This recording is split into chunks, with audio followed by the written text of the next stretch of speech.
Chapter 115. Ever since she changed into the Kevlar combat suit provided by Batman, the original antiviral suit had been eliminated. The new suit was able to withstand pressure, bulletproof, and sharp objects. It also had good breathability and moisturizing properties. Although it was not as fast as Superman or Supergirl, who could tear off her shirt and fly out, it was much more efficient than before. After changing, Thea did not inform anyone. She slung her weapon over her shoulder, jumped on the skateboard, and flew towards the direction of the sound. Although she was no longer in command, she did not stop paying attention to Gotham's weather. Every now and then, she would instruct the old director to shoot up into the sky. Out of respect for her, the higher-ups followed her orders without hesitation. That little bit of money was just fuel for Batman. Of course, this was referring to the fuel for the Batfighter. The speed at which the cumulus clouds accumulated could not withstand her daily destruction. She could now see the bright moonlight at night. She did not know how much crime had decreased, but at least it was much more pleasing to the eye. Using the bright moonlight, she identified the direction. The voice was still occasionally heard. "Come to me. I can help you." It seemed to be coming from the south. Gotham was a large port city. The east was connected to the sea, the north and west were inland. As for the south, Thea only remembered that there was no one there. It was a muddy swamp. Although she had many doubts in her mind, she still entered a state of concentration. She did not fly at the highest speed. She constantly observed her surroundings and carefully flew towards the direction of the sound. As the surroundings became more and more desolate, her perceptive sense did not send out any warning signals. Her infrared scan did not show any signs of heat from large animals. "I'm here, young one." A low voice sounded from below. Thea took out a frost arrow and knocked it on her bow. She gradually lowered her altitude and carefully prepared for any attacks that might follow. However, when she descended to an altitude of 20 meters, her surroundings were still desolate. No matter how she looked around, she could not see any signs of life nearby. "Where are you?" Although it was silly to ask, she really did not see this so-called person who could help her. "I'm out. I'm not a bad person." Following his words, a gurgling sound of water could be heard. The swamp below began to ripple. A certain green guy that looked like a large sludge monster slowly crawled out of the swamp. Vines were flying everywhere now and then. Tons of mud was suddenly pulled into the air by the figure, and then fell back into the swamp because of gravity. Thea stared blankly at the 5-meter-tall green humanoid creature in front of her. Who was this? Or rather, what was this thing? She looked at the bow in her hand. Her archery skills, which had been successful in the past, did not give her any sense of security at all. Could her arrows hurt this guy who was 5 meters tall and weighed several tons? The only thing that gave her courage was the skateboard under her feet. If she couldn't win, she could still run. Maybe. She couldn't say a single word. She quietly watched as the tall green creature moved around a few times, rubbing its face and stretching its neck. Guessing that she was not on its menu, Thea shouted loudly, "Did you summon me?" She had no choice. They were at least 50 meters apart. She was afraid that he would not hear her even if she shouted. However, it took him half a minute to respond. These short 30 seconds were enough to make her anxious. She was afraid that he would use his ultimate skill to kill her instantly. "It's me, young one," the green creature replied slowly. This made the short-tempered Thea's eyebrows twitch. If she could not defeat him, she would definitely teach him a lesson. What do you want from me?" Thea knew that she had to lower her head when she was under someone else's roof.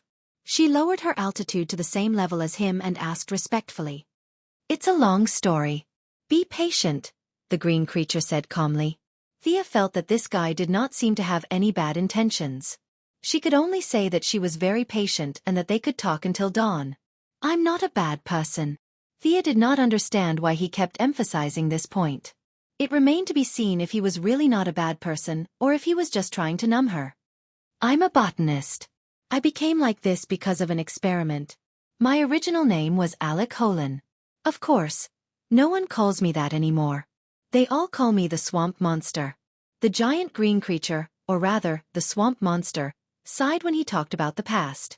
However, he quickly put the past aside and talked about the purpose of today's visit. "There are many supernatural beings in this world. I'm one of them. Our leader detected a supernatural reaction on your body. That's why he ordered us to come in contact with you. Thea's mind was filled with question marks. What did he mean by that? Was there a supernatural reaction on her body? Was she about to awaken her superpower? In her memory, version 1.0, Thea was just a normal person. She had spent half her life under the wings of the Green Arrow. She ran around everywhere and had a few boyfriends who were all courting death. It could be said that she would die if she came into contact with them. Since when did being a loner count as a superpower? I don't quite understand what you mean. Are you here to warn me or to capture me? It wasn't that Thea always looked down on others with malice. It was just that the people in this world were like that. They would burn and slice people up for no reason. The swamp monster shook his head. I'm here to help you. I've said that before. Very good and very powerful. Every villain said that they wanted to help others at the beginning. Their methods of help were usually daggers, explosives, brainwashing, and the like. Thea didn't say anything. She waited for him to continue. You should have obtained some kind of sacred relic. This relic awakened your bloodline. You're not a normal person. You have the legacy of the ancient sages. Relic? This wasn't hard to guess. The painting that Catwoman stole from the killer moth was the beginning of everything. Because she didn't know whether this was a blessing or a curse, she brought that strange painting with her when she went out. As for the bloodline, it was a little confusing. Was it brought about by the fusion, or did she have it in the first place? This was a bloodline. It sounded so high and mighty. What bloodline limit, D-clan? Weren't they all cheats brought about by the bloodline? But did she really have such a thing? Although she was a little afraid that this big green guy would snatch her painting, she still took it out. The relic you're talking about is this, right? As for the bloodline, can you explain it? The swamp monster revealed a smile that he thought was kind, but Thea thought was terrifying. Only you know your bloodline. I used to be a botanist, but now I'm not even a human. I can't determine the source of your bloodline. Only I know? What do I know? Thea's brain was about to become mush. Just when she was about to say that she couldn't remember, the scenery in the painting flashed in her mind, and her family name that she had never shown before. Merlin. Chapter 116. The Great Wizard Merlin was a legendary figure that everyone in Europe and the United States knew about. The meeting between the Great Wizard and King Arthur, and the legend of the 12 Knights, had reached the point where almost everyone knew about it. But was this Merlin, who was so famous, the same person as Malcolm Merlin? She had been painstakingly searching for 8 generations of the Quinn family's ancestors. It turned out that the truth was so close to her. But was this really the truth? She looked at her own hands. Her 5 slender fingers were white and full of strength. Whether it was a bow or a sword or a dagger, she could use them all skillfully. But no matter how she looked at it, it did not look like she could shoot fireballs or icicles. Moreover, in terms of bloodline, Old Ma's bloodline should be purer than hers. The old man had been scheming all his life, but in the end, it could be said that he became more and more miserable. She did not see him awaken any great ability in adversity. The so-called bloodline also did not help him kill the Green Arrow and the Ninja Master. Could he become a wizard? Thea imagined the scene of Malcolm wearing a robe and shooting fireballs. That scene was too beautiful. You must be kidding me. However, the swamp creature in front of him seemed to be telling the truth, and it didn't seem to be a lie. Thea pointed at herself. Do you have my bloodline now? But I don't feel any difference. The swamp creature did not speak. Countless vines of plants rose from the mud below him. Wrapped in a variety of dazzling plants, the vines lifted up a dark red vessel. Looking at the clean, cup-like vessel that was taken out of the mud in front of her, Thea now truly understood what it meant to be untainted by mud. Needless to say, this was definitely a treasure, but it was definitely not meant to be with her. Sure enough, the swamp creature spoke. This is the soul awakening cup of the leader's wife. It can successfully awaken your bloodline. As for whether it succeeds or not, it depends on you. Although Thea had never heard of this so-called wife, she knew that she was a big boss in a certain industry. At this point, there was nothing to worry about. How do I use it? Drip your blood into the cup. It will search for the holy relic on your body and successfully open the land of heritage. The swamp creature probably knew that he looked a little scary, and he didn't know how brave Thea was. Using his past experience as a human, He only felt that if he was a little girl, he would have fainted for 10 minutes. He controlled the vines to put the cup on the ground and slowly took 2 steps back. Thea descends from the air to the ground. She doesn't dare to leave the skateboard. She walks around the inconspicuous cup twice. She doesn't see anything wrong with it. Thea rolled up her sleeves and made a cut on her arm. Fresh blood quickly covered the bottom of the cup. Just as Thea was wondering how much blood was needed to activate this thing, she felt a hook hooked onto her belly button and pulled upwards. She wanted to shout, but the rapid wind had already made her unable to speak. She only felt that she had been stuffed into a narrow tunnel. Her entire body was enveloped by a huge wave of air, and she was flying at high speed in this extremely long tunnel. After an unknown amount of time, when she regained consciousness, there was only one thought in her mind. This user experience sucks. He patted his butt and wanted to stand up. Only then did he realize that the combat uniform he was wearing was gone. Instead, he was wearing a beggar's outfit. Alright, calling it a beggar's outfit was a bit of an exaggeration. However, this coarse cloth jacket didn't look gorgeous at all. It's just that this jacket looks thick, but in reality, it feels very bad to the touch. What's going on? Where's my underwear? Thea realized that she only has one piece of clothing. It's very empty and uncomfortable. She can't help but feel a little annoyed at the guy who designed this part of the process. But fortunately, she's a woman of the underworld and doesn't care about trifles. She didn't bring her Kevlar, bow, dagger and so on with her. Only the sword of Azrael that she previously seized is lying quietly on the ground. Thea jumped twice on the spot. Fortunately, her thing isn't too big. Even if she doesn't have any clothes, it won't be too much of a burden. This is good news. Because the surrounding looks very similar to the forest path in the painting, Thea looked very much like the forest path in the painting. The trees were tall and dense, and there were signs of a battle. As the saying goes, don't enter the forest. However, do I have a choice now? She pulled out her sword and slashed at the nearby trees. Not bad, this is my sword. I didn't get myself a fake one. Looking around, it seems that this is the only stone path in front of her. This path is very long and winding, and it seems to go straight to the top of the mountain. Thea took a deep breath. The feeling of not having any underwear lingered on her body. She tried her best to use the secret technique that Madame Shiva taught her. She abandoned all distracting thoughts and focused on walking up the mountain. The path was neatly built. Thea didn't know if this is a real scene or a world in the painting. She didn't see any animals or birds along the way. Her surroundings were quiet. Occasionally, there would be wind blowing, but it didn't cause any disturbances to her sharp senses. Just when she was about 1/5 of the way up the mountain, she received a warning from her perceptive sense. There was a tingling sensation that seemed to be stabbing her brain. Someone is ambushing me. Thea quickly saw the target. A guy with a face full of black fog and a body full of armor jumped down from a tree and slashed at Thea.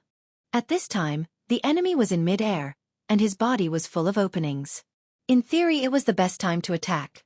However, because she didn't know how strong his armor was, Thea chose to dodge. Thea did a side roll in advance to avoid the heavy slash. She didn't get up, but used the sharp sword in her hand to slash at the unprotected foot of the enemy. The armored man reacted quickly. He lifted his foot to step on the edge of her sword. At the same time, he used the huge two-handed sword to slash at Thea's head. This guy is very powerful.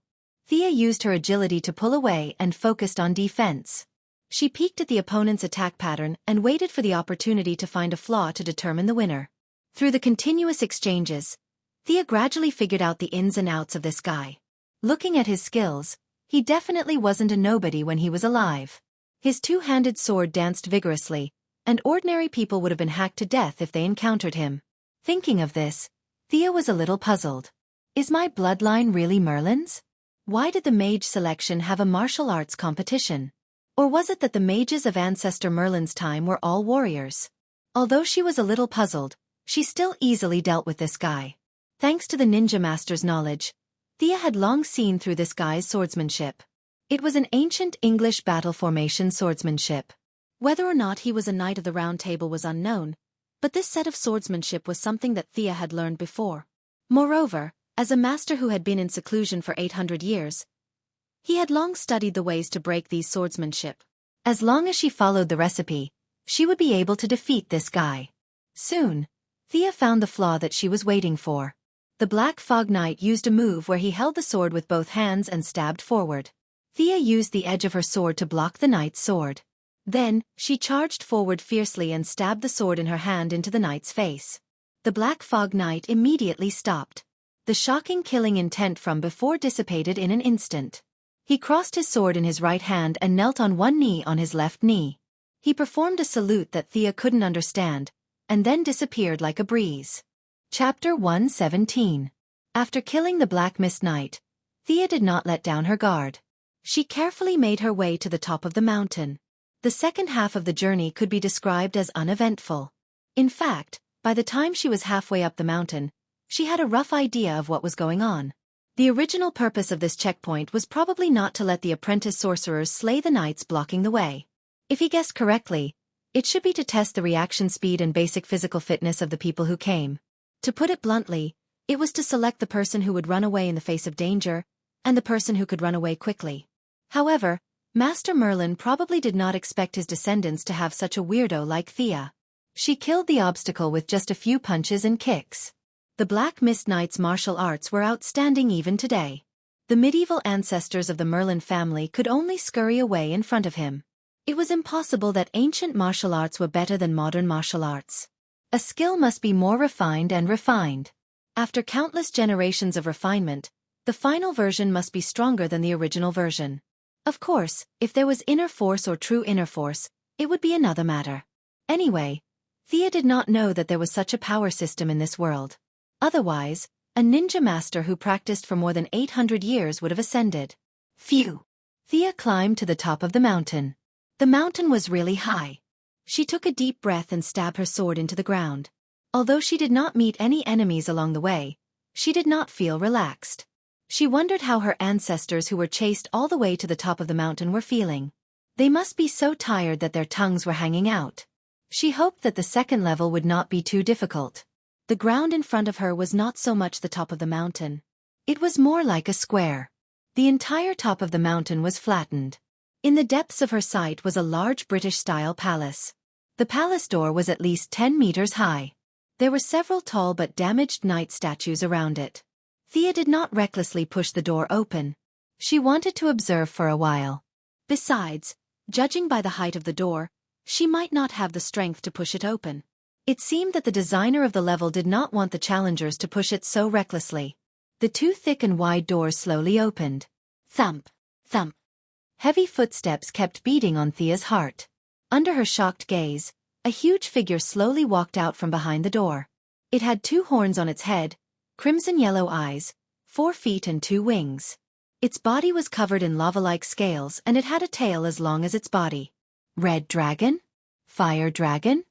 Thea didn't know what the scientific name of this thing was, but she knew that she was no match for it.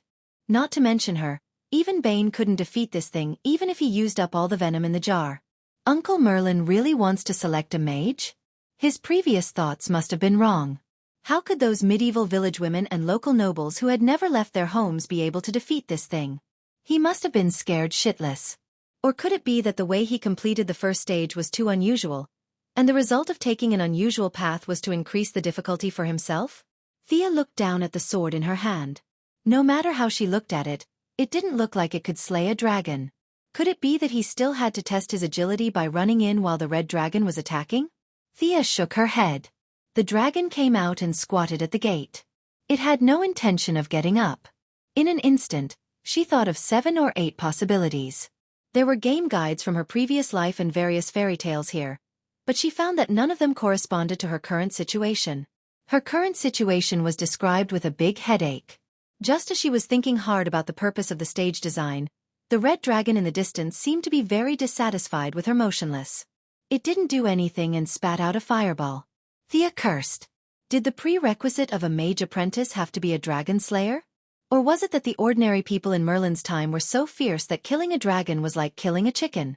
In the face of a fireball the size of a wash basin, any skills were useless. Looking at the color of the flames, she knew that the temperature was definitely not low. Even Miss Firefly's fire-immune constitution might not be able to withstand it. Bang! Boom! While constantly dodging the fireballs, Thea was also looking for a way to break out of the situation. But this guy just stayed at the gate and didn't move. She didn't have a bow and arrows, and even if she did, it would be useless. Close combat? You must be kidding.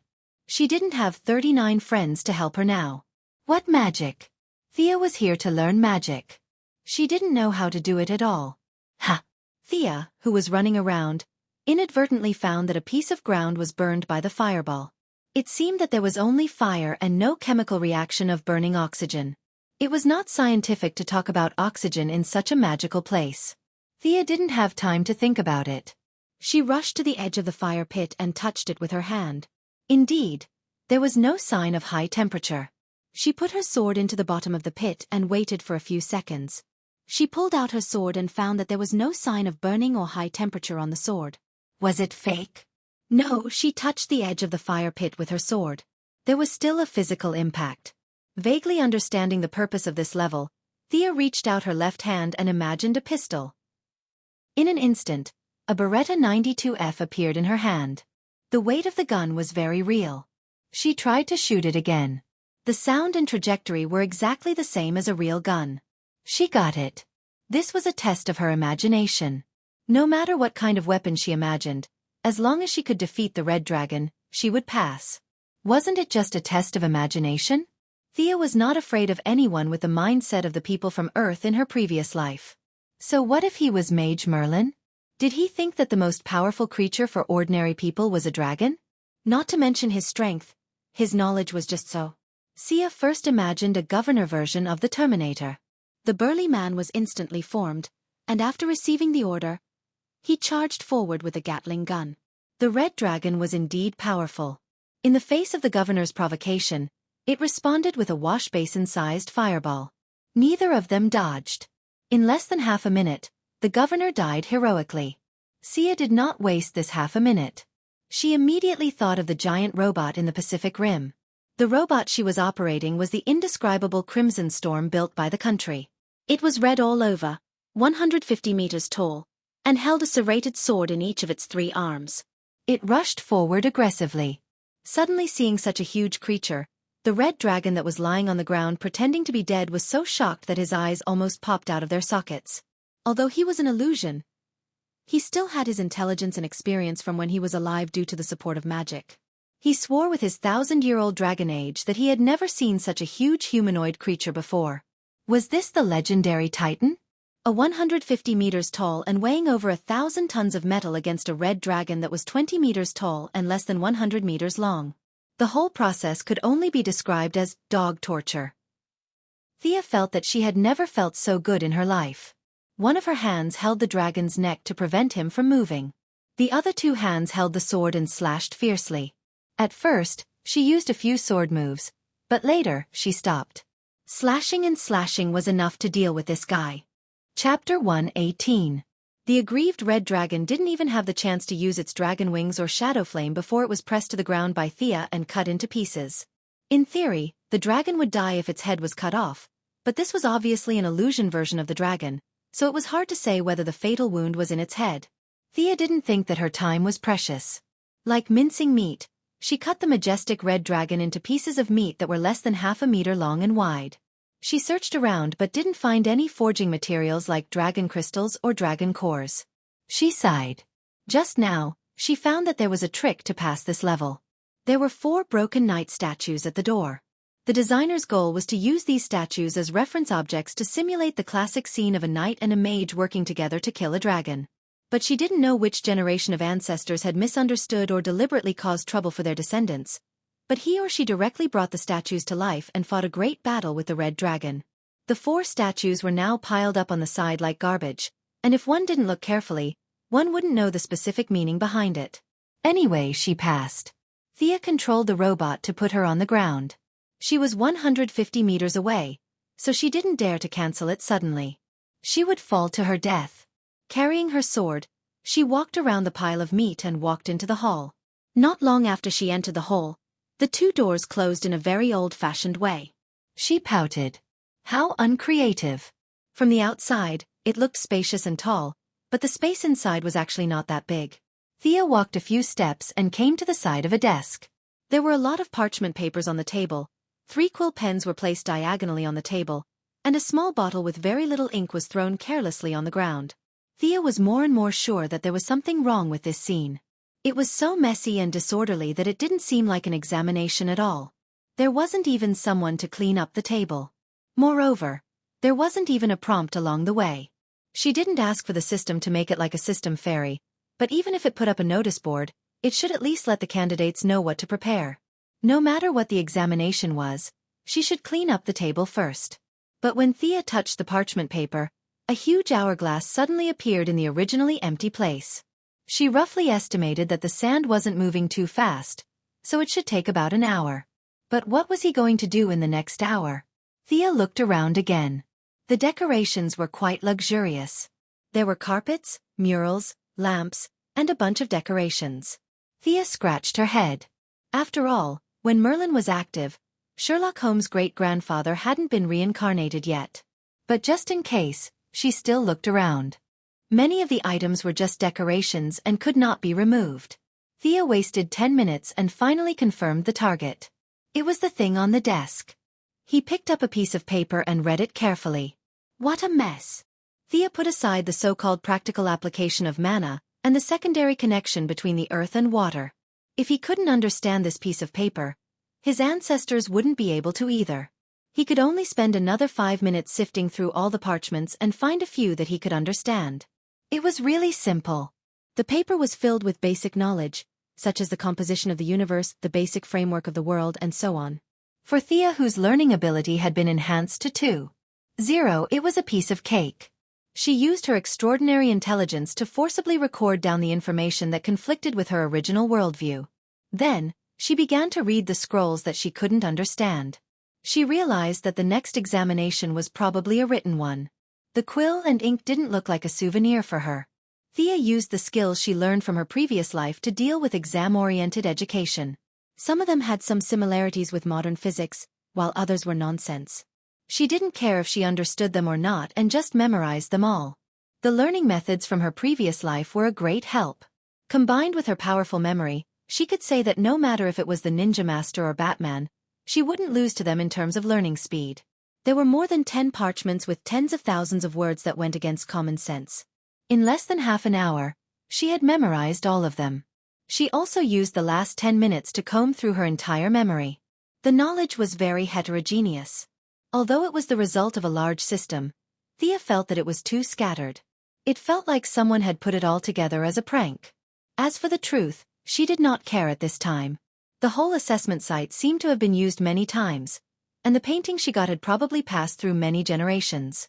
With the erosion of time and man-made destruction, Thea felt that it should not have been so difficult in the beginning. Perhaps there were some instructions left with the painting for future generations? But at this point, no matter what happened here, as long as she passed this level, she should be able to pass. She could still vaguely feel this. She calmed her breathing and kept herself in the best condition. She slowly adjusted her state of mind. When the sand in the hourglass completely fell, a new piece of parchment appeared on the table. The original ones had all disappeared, leaving only the quill and ink bottle. Thea immediately took the parchment and looked at it carefully. There were less than 20 questions on the whole paper. They were all questions about how the world was composed of several major elements, the colors of flames when burning, the refraction of light, and so on. She knew that she had been tricked by this messy environment. What she saw later wasn't the content of the examination at all. Just looking at the first few papers was enough to deal with it. Thea gave the unknown guy a middle finger.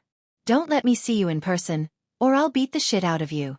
Although the questions were very simple, she still answered them seriously. In less than 5 minutes, she finished all the questions. After checking several times and confirming that they were all correct, Thea was a little dumbfounded. Who should I give this paper to? Hey, I'm done. Is anyone here? She stupidly shouted at the empty room for a long time, but no one came out. She fainted. Ancestor Merlin, don't tell me that in order to take care of the descendants who just learned how to read, the examination time was set especially long? Thinking about it, it was possible. In the Middle Ages, not to mention the common people, even the king who could write his own name was considered a high-quality person. At that time, the king was more like the leader of a society than the leader of a country. Many nobles didn't know how to write their own names, so they could only wear a seal on their hands and press it when it was their turn to sign. She waited patiently for a while and found that still no one paid attention to her. Since you are so assured, I won't be polite. Thea left her seat and looked around again. Although the hope was not big, what if she could find something good? Using the treasure hunting skills taught by Big Sister Catwoman, Thea began to explore the surrounding walls and decorations. Her efforts paid off. She found nothing on the walls, but she found a pitch-black dagger in an ornament decorated with antlers. Chapter 119. The dagger was only the size of a palm, with a double-edged blade. The workmanship was not exquisite, and there were no decorations on the handle. No matter how one looked at it, it was just an ordinary weapon. Thea played with the dagger in her hand for a while, but she did not see anything special about it. She did not know if she could bring it out, so she put it on her belt and continued to search around. Time flew by, and when she repeatedly confirmed that there was nothing in the room, more than an hour had passed. There was no clock in the room, so she could not estimate the exact number. She could only make a rough estimate. Bored, she put her legs on the table and closed her eyes to rest. Just as she was getting impatient and was about to get up and push the door open, the answer scroll on the table disappeared silently like it did in the beginning. Then, when she was unprepared, an invisible flame seemed to burn from within her body. Wah! What is this ghost? She really didn't know what to do with this thing that she couldn't see or touch. She only felt that all the blood in her body was desperately rushing towards that ball of flame, and a large amount of blood was being converted into an unknown substance. Every second felt extremely long. With the inexplicable loss of blood, she felt that her ability to think was getting weaker and weaker. Her mind was blank. Who am I? Where am I now? Her body was gradually taken over by instinct, and her consciousness was slowly swallowed by the endless nothingness. When she regained her sense of existence, Thea found that she had already left the scroll and returned to the starting point. The swamp monster was still staring at her with its blood-red eyes from afar. She touched her body, and the Kevlar was still intact on her body. The dagger that she found earlier was hanging conspicuously on her waist. But she was not in the mood to care about the dagger now. She only felt that her body was sore and weak, and she had no strength at all. What happened to me? And how long has it been? The target of the question was naturally the swamp monster not far away, but her voice was a little soft, and she did not know if the swamp monster could hear her. The swamp monster scrutinized Thea from head to toe. His terrifying gaze gave her goosebumps. He slowly said, "You do have extraordinary potential. Your bloodline has been successfully activated." Thea didn't know if she had any potential. She only felt that she was about to die. Her body's strength was less than 30% of its usual strength. Her breath was unstable and her steps were weak. She sweated after taking 2 steps. She checked her pulse and found that her heart rate was much slower than usual. She touched the skin on her face and found that it was no longer as elastic as before. What kind of injuries did I sustain? He wanted to use his heart to feel the so-called bloodline of the swamp monster, but he felt dizzy and his vision blurred. He could only see double. This was probably a symptom of lack of blood. The swamp monster seemed to have noticed that she was so weak that a gust of wind could blow her away, so it slowly explained. "Don't worry, this is a good thing. When you first awaken, there will be a process of purifying your blood. As for why you're so weak, I don't know either. After all, I'm not a magician." The swamp monster even made a gesture of spreading its hands after it finished speaking. However, its 5-meter-tall body did not look cute at all. Thea didn't have the energy to complain. What it said was as good as not saying anything. What a jerk. Even though she was so weak that she couldn't even defeat Director Gordon. Director Gordon? Achoo! Who's scolding me? Fortunately, she rode out on a skateboard, so she could still fly back to the camp slowly. She waved at the swamp monster and was about to say goodbye. He was quite friendly to her. Judging from the size of this guy, it was obvious that he wasn't a magician. It was useless to ask. She should go back and rest early. "This is for you." The swamp monster put away the cup and took out a green fruit from the ground and handed it to Thea. "What's this?" Thea looked at the fruit. It was the size of a coconut and had an oily body. Its emerald green color reminded her of cyanide. Its surface was also covered with strange patterns. Was this edible? It wasn't a devil's fruit, was it? Was it a logia fruit? But Thea knew that it was impossible even if she used her toes to think. I don't know which ancestor's bloodline you awakened, but the earth can bear everything. This fruit can further awaken your bloodline. This is a gift from me.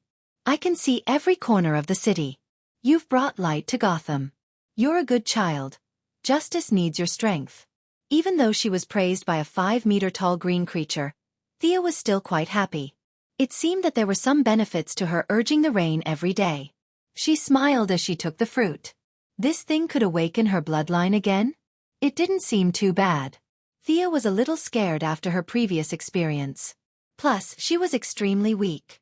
She should keep the fruit for now. Looking at the swamp monster slowly sinking into the ground, Thea didn't have time to count her gains. She found the direction of the camp and flew back. Fortunately, after the 2 recent attacks on Arkham and the fight between the major crime families in the city, the villains in the city had all been summoned away. The spectacular scene of being greeted by rocket launchers when she first arrived in Gotham did not happen again. Thus, she was able to safely fly back to the base.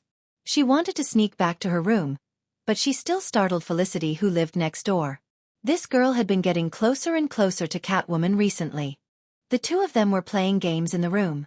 When they heard her movement, they both came out to ask, "Thea, what's wrong?" Catwoman had been avoiding her for the past few days because she thought of her as a big boss. But now that they met face to face, she couldn't pretend not to know her. She quickly asked when she saw that something was wrong with her pale face and unsteady steps. How should she explain?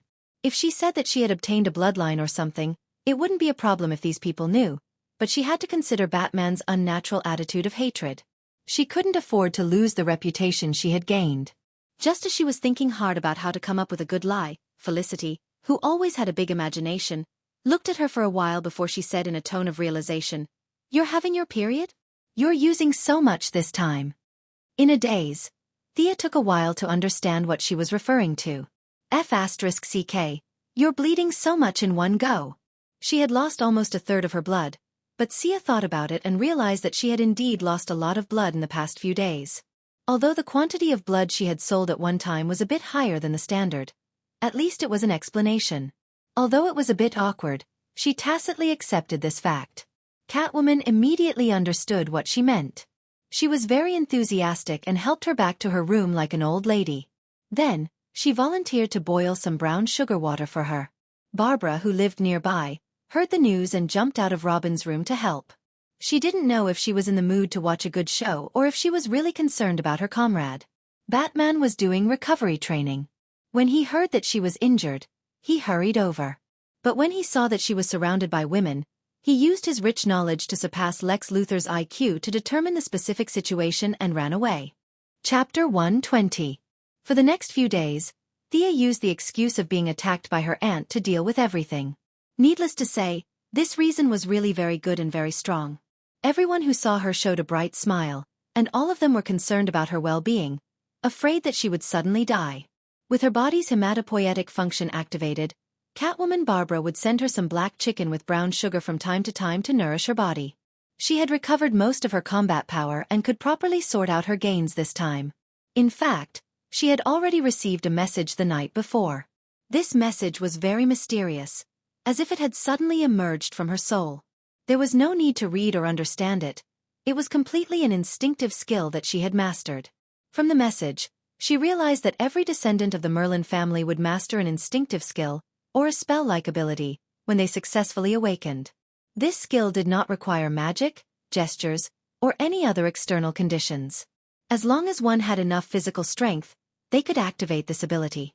Through observation, a silver-white unicorn tattoo appeared on her left shoulder blade.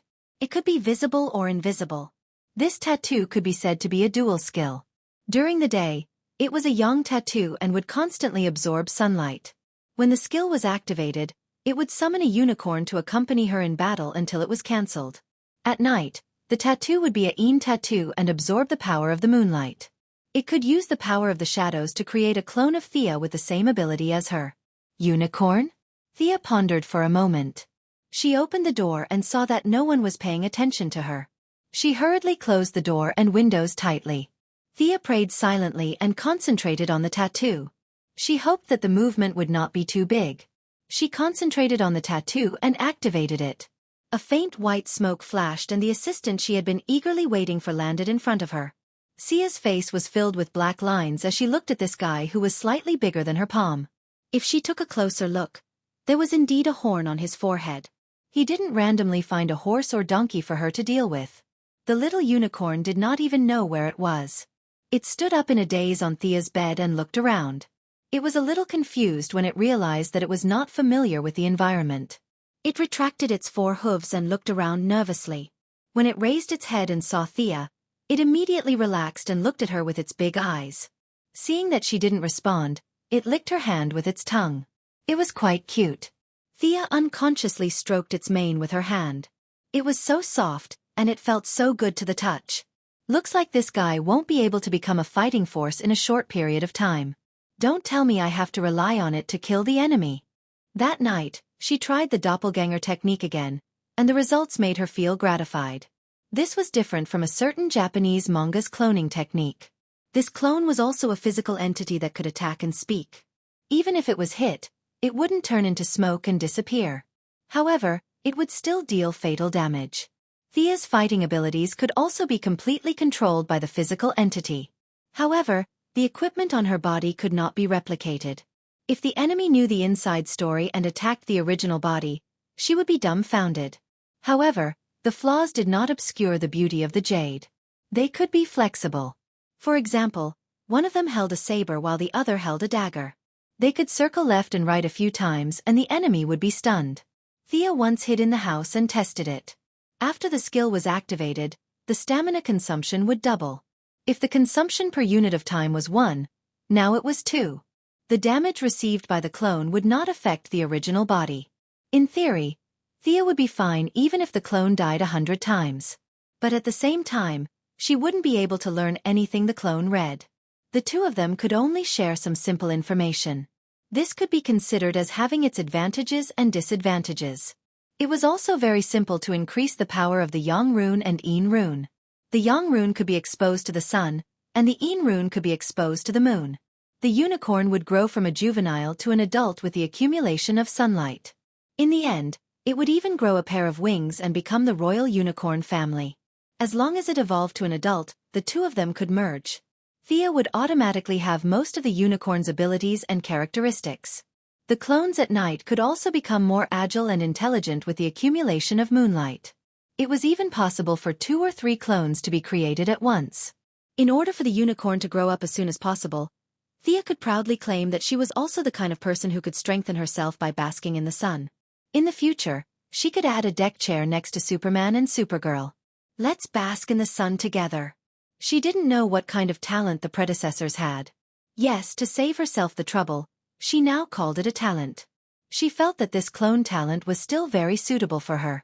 After all, her mind was filled with fighting and killing. This skill had unknowingly doubled her combat power. If she wasn't afraid of exposing herself, without the technological equipment, Batman would no longer be her opponent in a one-on-one fight. Speaking of the concentration of the bloodline, it was necessary to talk about the process of blood loss at the end. Although there wasn't much information at this time, Thea could still analyze that it was a process of burning blood and returning to one's ancestral roots. She could now feel that there were 2 drops of golden blood in her heart. She didn't know if it was because she had completed the trial too well, but the purification process was completely at full power. Theoretically, the energy that could only be converted into 1 drop of blood was excessively stimulated, and 2 drops of blood were purified. This was also one of the reasons why she was so weak. A normal person would be finished after losing 15% of their blood, but she lost 30%. Looking at the suspected devil fruit that the swamp monster gave her, she didn't dare to try it lightly. At least, she had to be completely healed first. The scroll that had caused all of this had been completely destroyed. Before it was completely destroyed, it also transmitted a stream of information to her, but this information wasn't as clear as the information about her talent. The whole message was intermittent. Thea could only guess that one of her ancestors was forced to enter the secret realm because of his lover. After that, there was a lot of unknown information. In the end, he destroyed the key inheritance guide. She speculated that it might be a piece of parchment and left the world alone. It was really a sad story. Thea didn't have a trace of sympathy for this ancestor. He was the one who destroyed the assessment guide along the way, causing her to be in such a sorry state. She had to rely on guessing along the way. Other people's trials might be of normal difficulty, but hers was definitely of hell difficulty. At the same time, this ancestor who had caused so much trouble for her also sounded the alarm bell for Thea. She should still keep some cards up her sleeve. This guy was probably too arrogant, so he was targeted by someone with no bloodline, no luck, and no inheritance. If others don't have it, then why don't you keep a low profile? In the end, he was killed before he could cultivate the divine ability. If she put herself in his shoes and thought about it, if someone else had an ability and she didn't, how would she feel? She would definitely be jealous, and would definitely do everything possible to get the ability into her hands. There had been many people like this since ancient times. If this guy happened to be patient and scheming, then she could only pray that he would be able to kill her at the crucial moment. Thea instantly thought of someone who had these conditions, and she had a relationship with him after so many twists and turns. Batman, Green Arrow's good father-in-law. Ninja Master. This old guy didn't have any abilities, and had lived for 800 years by relying on the immortal pool. He must have seen aliens with abilities. If someone said that he wasn't jealous of all kinds of supernatural powers, Thea would be the first to believe it.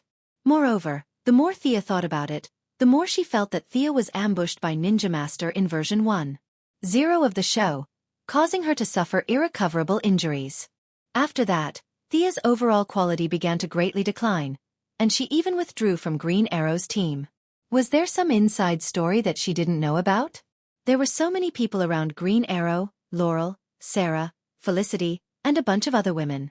They were all important, so why did he have to ambush Thea? Throughout the entire show, Ninja Master had only personally dealt with two people. One was Thea, and the other was Green Arrow. There were many doubts, and perhaps only Ninja Master himself knew the truth. Malcolm's experience was also very strange. He came to Nandarbart alone because of the death of his beloved wife, and Ninja Master began to teach him without hesitation. In just 2 years, he was promoted to the position of adjutant. With his 800 years of life experience, couldn't he see that Malcolm was ambitious? Wasn't he someone who lived under someone else's roof? All kinds of clues proved that he knew about ancient bloodlines. In some aspects, he even knew more about them than the descendants. After all, too many things had been buried by history over a long period of time. Was this also the reason why he valued Batman? The Wayne family had a long history, and their glory could be traced back to the Crusades in the Middle Ages. Just thinking about it gave him a headache. He picked up the dagger he had found in the trial. At first, he thought that the black blade was rusty, but after rubbing it a few times, he realized that this was the color of the dagger. There were a few words engraved on the dagger and the handle. Thea, who could barely be considered a mage apprentice, used the knowledge she had memorized and the search engine to finally understand the meaning of these words. Black Fog. Chapter 121. Through the transformation of her bloodline, Thea's perception had undergone earth-shattering changes. At this time, the originally illusory perception in her body and the spiritual power derived from her bloodline merged to form a looming energy, which could be called magic power for the time being. When she used this magic power to communicate with the inscriptions on the dagger, she would use a special method to change the appearance of the original magic power and launch it out. The consumption of magic power was very small, and the consumption was the dagger's own energy. The user only played the role of guiding the direction. But it was this function that made the essential difference between a normal person and a mage. After playing so many games, Thea quickly figured out the purpose of this weapon. It could create a pure black fog in the line of sight. She didn't know what the original designer thought, but in any case, outsiders couldn't see through the fog, and the people in the fog couldn't see anything, including Thea, who was the one who released the fog. This thing was originally used for running away, right? But now, technology had developed to the point where there were smoke bombs. The magic power of this dagger was somewhat useless, and the black fog was only aimed at human vision. Using thermal imaging technology, one could still see that there was a living person inside. Thea played with the dagger a few times. The main character could pick up a storage ring or a dragon egg after falling down, but she only got a broken dagger. What bad luck. She rewrote the contents of the parchment that she had hurriedly memorized and tried to find common points through the engraving method on the dagger. But to be honest, the effect was really bad, and there were too few references. There were some results on the internet, such as the story of Merlin and the female ghost, the battle between the snowman and the mage Merlin, and all kinds of information mixed together, and it was impossible to distinguish between the truth and the lies. Thea didn't dare to practice recklessly. Most people would go crazy at a high level, and it would be too ridiculous if she practiced the wrong path as soon as she started. There was also no one to guide her. The swamp monster did mention the Xanadu madam, but he also said that she was a mysterious person, and that she was the descendant of some ancient race and could live forever. Compared to her, the ninja master was like a child. For this kind of person, her concept of time must be incomparably indifferent. It was very likely that she would only realize this matter 10 years later. If he waited for her, it would be too late. In fact, there were still a few magical heroes in this world. At least Thea knew of Constantine's great name. However, she remembered that this person was like a reincarnated pervert. She didn't want to be attracted to him. Since he couldn't figure it out, he could only take it one step at a time. First, he had to recover his body, adjust his condition to its peak, and then eat the fruit of the earth that the swamp monster gave him. Although her body was weak and she couldn't practice martial arts with Batman, she didn't completely rest. Considering the fact that his future enemies were all monsters, he had to increase his own strength. Magic was not something that could be mastered in a short period of time. It required a lot of study and accumulation. Of course, like Shazam, who dreamed every day, "I want to fly to the sky and stand side by side with the sun, the world is waiting for me to change," he would shout, "Shazam," to the sky when he encountered a situation, and then a thick purple lightning would strike him, and then the originally thin and weak little boy would become a muscular magician with a height of 180 centimeters. Thea disdained this kind of quick method. What was the difference between this and the indescribable countries, Lord Guan Yu? His foundation didn't increase at all, but every time he was possessed, he would consume a lot of blood essence. This method was simply stupid. If this kind of trash was still in the Xianxia world, he would be possessed in minutes. During this period of time, taking advantage of the good moment when her relationship with Batman was at an all-time high, Thea asked to borrow the Bat Belt to take a look. Bruce didn't refuse this junior who he valued very much. Thea could finally see this legendary belt. Before, it was exaggerated, but after careful analysis, it actually had a very simple principle. Because he used a lot of nanotechnology in the belt, his weapons were not suitable for himself, but this nanotechnology was very high-end, which made Thea's eyes light up. Batman's nanotechnology was not the same as Ray Palmer's. One of the two nanoscaled weapons, the other nanoscaled himself. It could be said that they started from the same place but ended up on different paths. If she gave the nano suit to Batman, with his pride, he wouldn't turn into a small person to fight. Similarly, the Adaman couldn't use his various weapons because he didn't have such a high martial arts foundation. This belt inspired Thea a lot, and she had begun to develop her own new technological equipment. The skateboard's improvement in a short period of time was limited, and it was really powerless against a bull-like enemy like Bane. If there were only one or two of them it would be fine, but there were a lot of strong bad guys in the United States. Her strength was already the weakest in the bucket, whether it was close combat or long-range bow drawing. Her strength had become more and more limited. After considering several factors, she set her sights on Marvel's Winter Soldier next door. Of course, she wouldn't be crazy enough to cut off her arm and replace it with a metal arm. She was going to use Batman's technology to nano the metal arm, which was usually divided into 3 parts. They were the arm ring, the bracelet, and the ring, which were all common accessories for women. No matter the occasion, wearing accessories would not be very conspicuous. When encountering an enemy, she could turn on the switch on the bracelet, and the ring would begin to flip over to cover the palm, the bracelet would become the wrist guard and forearm armor, and the arm ring would become the upper arm armor. After the 3 were connected, the energy block designed by the Quinn Group would provide power. In theory, the limit was 10 tons. Thea also designed 3 holes in the palm armor so that 3 claws could pop out after clenching her fist. Of course, this was copied from Uncle Wolf. Considering that she might attract the attention of a ninja master, she felt uncomfortable facing bad guys with her bare hands. She couldn't always bring a sword with her, so this was a stopgap measure. As for whether it was a one-handed mechanical arm or a two-handed one, in the end, she decided to use one hand, and like Winter Soldier, it would be the left arm. Of course, she was not a brainless fan. She considered shooting arrows and guns with her right hand. No matter how clever the mechanical arm was, it would not be as flexible as her fingers. She only needed a lot of strength, and her left arm was enough. Magic could not be seen in the light now, but technological weapons were fine.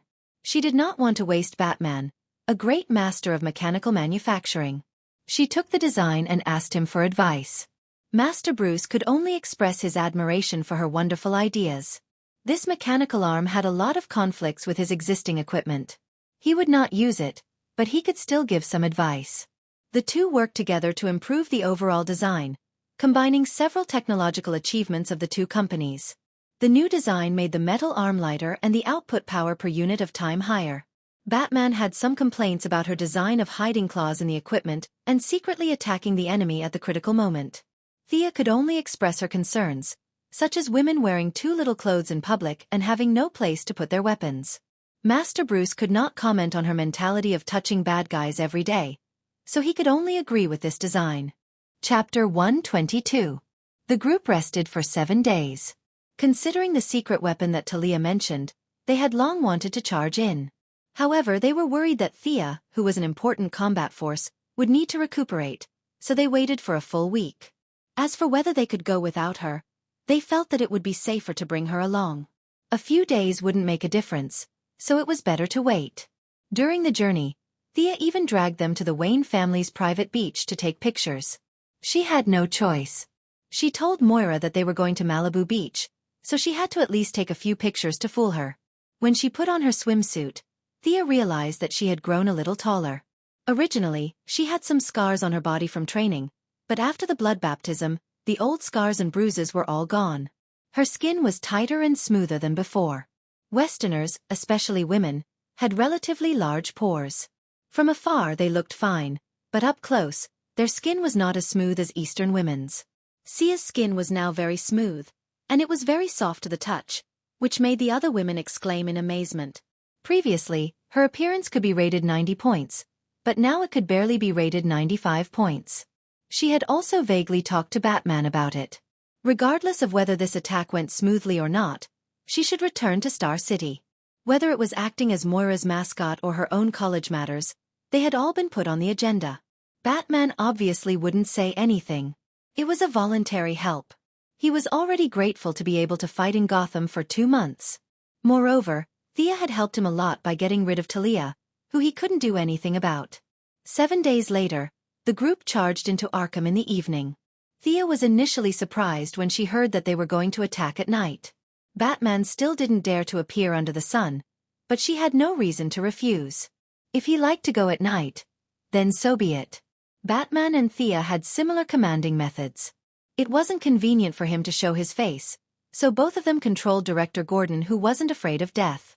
Since he didn't know what the enemy's secret weapon was, Batman brought all the equipment he could find. The police officers were also elites. Felicity had previously investigated and found that the original Arkham bandits had all died in the previous massacre. Despite the court's efforts to deal with them, the major underworld families did not give them any face. Ambushes and fights occurred from time to time. Considering that there were too many combat personnel in the room, the few of them discussed and only brought 50 veterans and 200 police officers to participate in the battle. Thea resisted the urge to complain about the number of participants. After all, she wasn't the one leading them. Although Master Bruce was proficient in Chinese and Cantonese, it was obvious that his folklore knowledge had not reached such a profound level. This time, Thea didn't dare to be careless. She didn't care whether it was an indoor battle or not. She went out fully armed. The entry into Arkham was unusually smooth. The fire that Miss Firefly had set before they retreated was still there.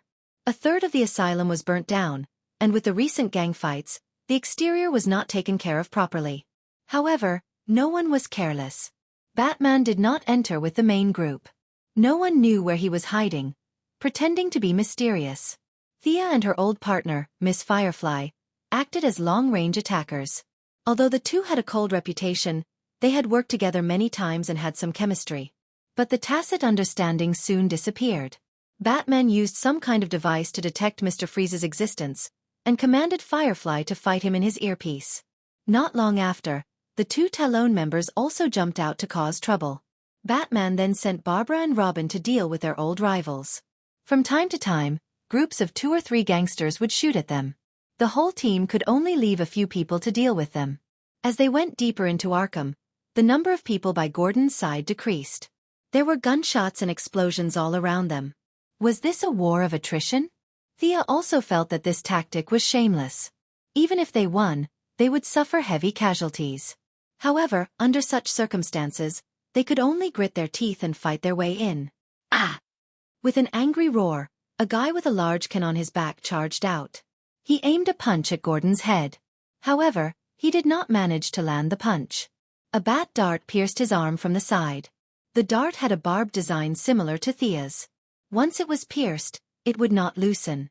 The end of the dart was connected to a thin string. The other side of the string was tied to a pillar not far away. If he continued to charge forward, whether he could hit the old director or not, his arm would be broken. Bane! Batman stood on top. His deep voice was transmitted into their ears through a voice changer. Thea pouted when she saw this. You were at the back of the team, right? Don't think I didn't sense your presence. If you saw the enemy, you would have jumped onto the platform. Can't you guys fight properly? Isn't it tiring for you to run so high? Why did you have to act so mysterious? You must have used a talon gun to get up there, right? Why did you jump down after receiving everyone's admiring gazes? Actually, Green Arrow also had this bad habit. Why couldn't she speak properly? Why does she have to go to the window frames, the roof, and other places that normal people would not go to? Why did she have to act like a master? As expected of the ninja master's son-in-law. Even though their appearances were different, they were still very similar when it came to acting. Leave him to me. You guys continue. There's still space under Arkham. Batman ordered through the headset and began to fight with Bane. Bane could tell that Batman did not use venom to stimulate his potential. Most likely, he was still traumatized by Thea. This time, he was purely using his martial arts skills to fight with Batman. Thea looked at him. He was indeed quite strong. If she fought him alone, she would not be able to take him down. However, if she used the magical version of left and right inter-combat, he would not be able to last more than a minute if two Thea attacked him together. Seeing how serious Batman was, Thea did not plan to gang up on him. Only by defeating Bane would he be able to become the invincible Batman again. This was a knot in his heart. He and Catwoman protected Gordon as they led the remaining people into the depths of Arkham. Catwoman quickly found the elevator that led underground. Catwoman, who was a master of unlocking, opened the elevator door in a few seconds. They did not encounter any enemies underground, nor did they find the secret weapon that Talia mentioned. Instead, they found a large number of Gotham citizens. There were too many of them. There were at least 1,000 of them. All of them looked dispirited and many of them had fainted. Gordon and Thea's team of less than 50 people could not transport them. The elevator could only transport a dozen people at a time. The fight above was like a battlefield. These people would be courting death if they went out. However, many of them were already in serious condition. There were people fainting on the ground every minute. Gordon, who lacked the quick thinking, automatically looked at Thea. His meaning was, Batman is busy outside. Please come up with an idea. Thea pondered for a while. Felicity, how many meters are we underground? Use the 3D model to see if there are other tunnels nearby. It was impossible to transport 1,000 people in one elevator. If they really transported them, half a year would pass. Chapter 123. There should be an underground passage, you guys. Look for it. Old Master Batman spoke in the earpiece. His voice was intermittent, making people suspect that he was doing some kind of pleasurable exercise. Of course, Old Master still had his integrity. He was panting because Bane was not easy to deal with. Half of the police officers were sent to look for the exit, and the rest made some simple stretchers to take care of those who had difficulty moving. Thea and Catwoman sat on the side and rested, watching the old director run around. They found the exit quickly, but it was not a broad road, but an abandoned sewer. The sewer was very wide. It seemed that Gotham used to be a city with a lot of rain.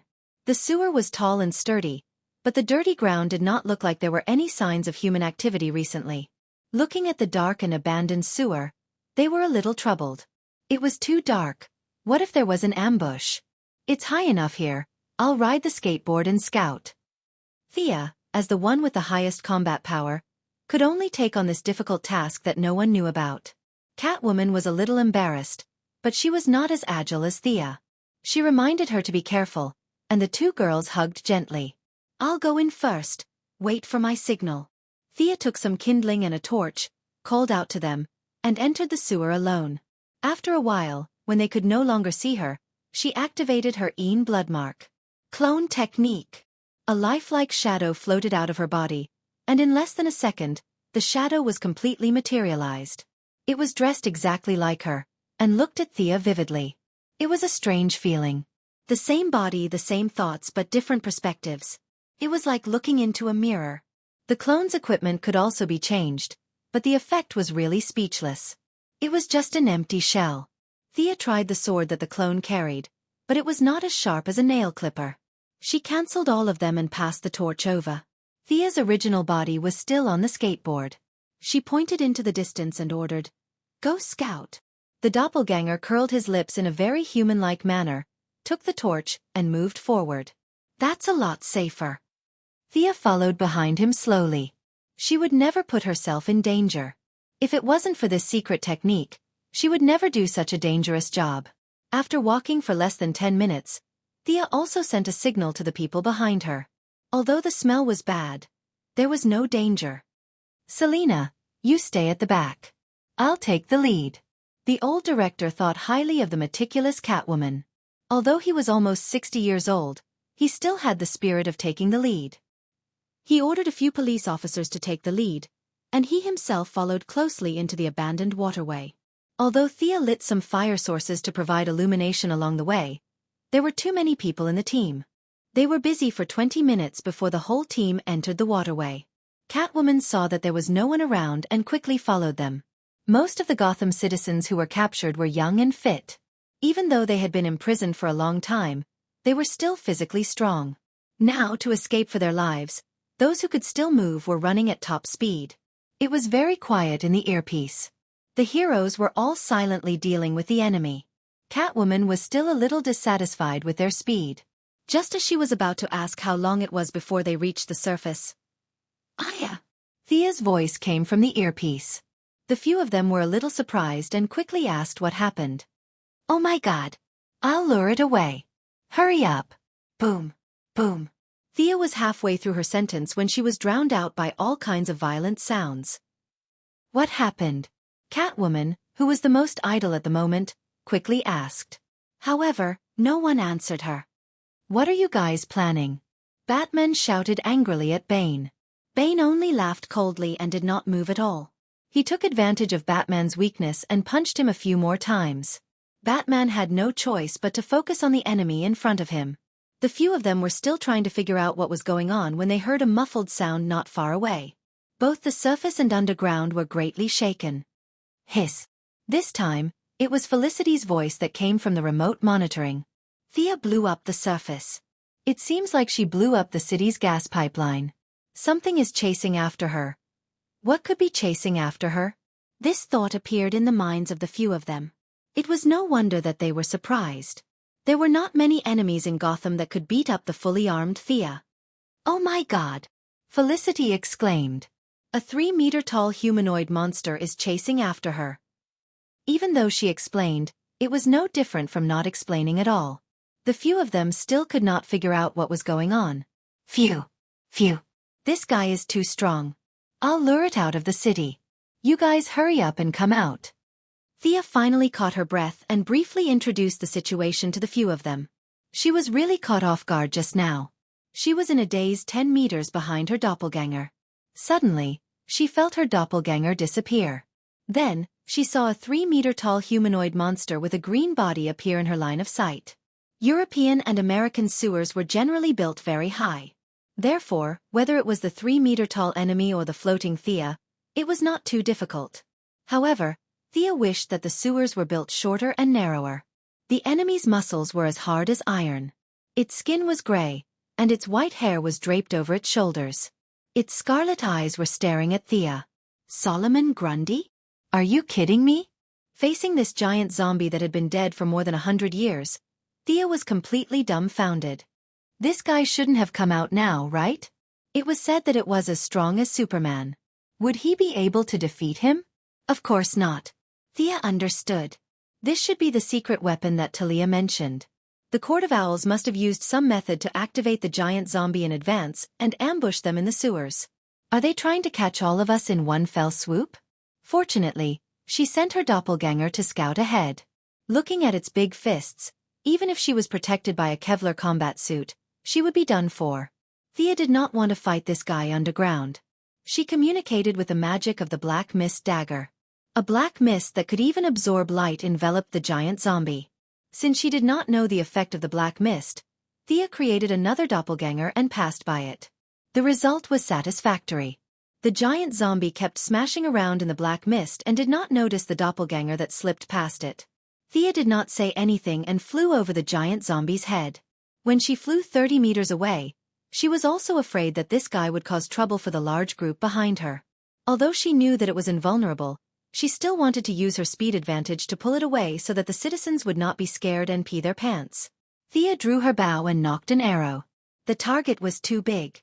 There was no need to aim. Thea shot at the center of the black mist. Chapter 124.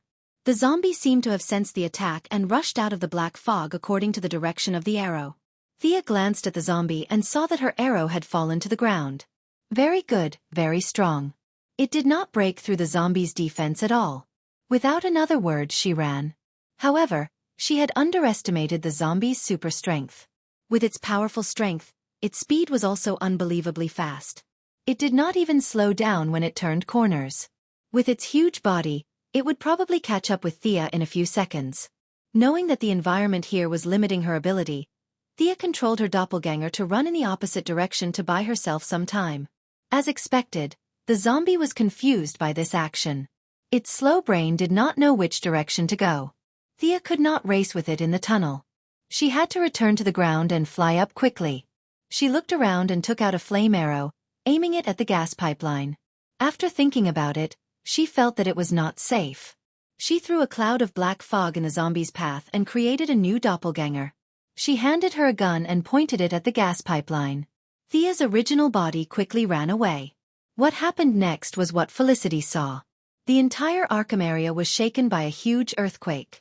The original location of the pipeline was blown into a huge hole that was 20 meters deep and 30 meters wide. Thea successfully escaped into the sky, and the zombie Grundy was exposed to everyone's sight. Thea shot 2 more arrows with a frost arrow and a flame arrow, but the results were close to nothing. The zombie was not only invulnerable to weapons, it was also impervious to fire and water. Furthermore, it was extremely strong. Other than not being able to fly, it had almost no weaknesses. Thea did not dare to fly too high or too fast. She only wanted to pull the zombie out of the city. Whether she asked the swamp monsters for help or the remaining heroes to gang up on it, there would be room for her to use it. She also told Uncle Batman about the situation here. Batman and Old Gordon approved of her plan to pull the monster out of the city. However, when they heard that there was such a strong monster in Gotham, they did not believe it. Fortunately, Batman was knowledgeable, calm, and experienced. He reminded Thea to be careful and said that he would be there soon. Thea wasn't expecting much from him. Bane wasn't easy to deal with. He should be able to win, but if he wanted to kill him immediately, it would be a dream come true. It was better to rely on oneself than on others. Thea was afraid that this guy would go back and attack those that couldn't fly, so she had to slow down and shoot a few arrows from time to time. Although they couldn't break through his defense, it was better than doing nothing. Through continuous probing, Thea felt that Grundy was not as powerful as the legends made him out to be. Or rather, he was brainless. Although Grundy was a zombie, he was intelligent. However, the guy in front of her did not seem to be intelligent at all. He was dragged around the city by her clumsy provocations. One flew in the sky while the other ran on the ground. Soon, they were out of the city and arrived at the southern swamp that changed Thea's fate a few days ago. After circling the swamp twice, Thea didn't know if the swamp monster had left or if it felt that it couldn't defeat them and didn't dare to come out. It was as quiet as a wasteland. She had no choice but to continue circling Gotham. To the east was the sea. Thea tried to pull Grundy for another 10 minutes. This guy wasn't that stupid. After entering the sea, it ran back when it realized that it was seawater. She had no choice but to pull it to the west while calling for help from her friends. The first to arrive was the military helicopter from Heaven's Eye Society. They couldn't make a move in the city, but now that they were in the suburbs, they had nothing to worry about. 8 anti-tank missiles hit Grundy accurately. The smoke dispersed, and the zombie roared at the helicopter as if nothing had happened. The pilot of Heaven's Eye Society almost fainted. "Now you know fear?" I dragged this guy for a marathon.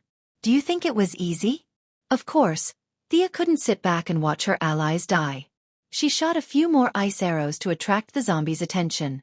At this time, Batman was burning with anxiety as he listened to the battle in the distance. However, Bane had learned his lesson this time. He didn't use venom to strengthen himself. Instead, he relied on his extraordinary skills to entangle Batman and try to keep him in place. There was a difference in skills between the two, but it wasn't big. Last time, Bane's sudden burst of strength had tricked Batman and led to the backbreaker incident. Therefore this time, Bruce was very conservative. 40% attack and 60% defense. Bane was also a little scared by the venom attack last time. He didn't dare to use his full strength. Anyway, the mission of the Owl Court was to hold Batman back. He didn't have to risk his life. Batman could guess what he was thinking. Thinking to himself, he raised his hand and threw out a smoke grenade. Bane reacted quickly. His first reaction was that his opponent was going to run away. How could he let that happen? He used the throwing technique that he used to fight in underground boxing and pounced on his opponent's waist. You were fooled. Batman's smoke bombs were all feints. He had already expected Bane's pounce.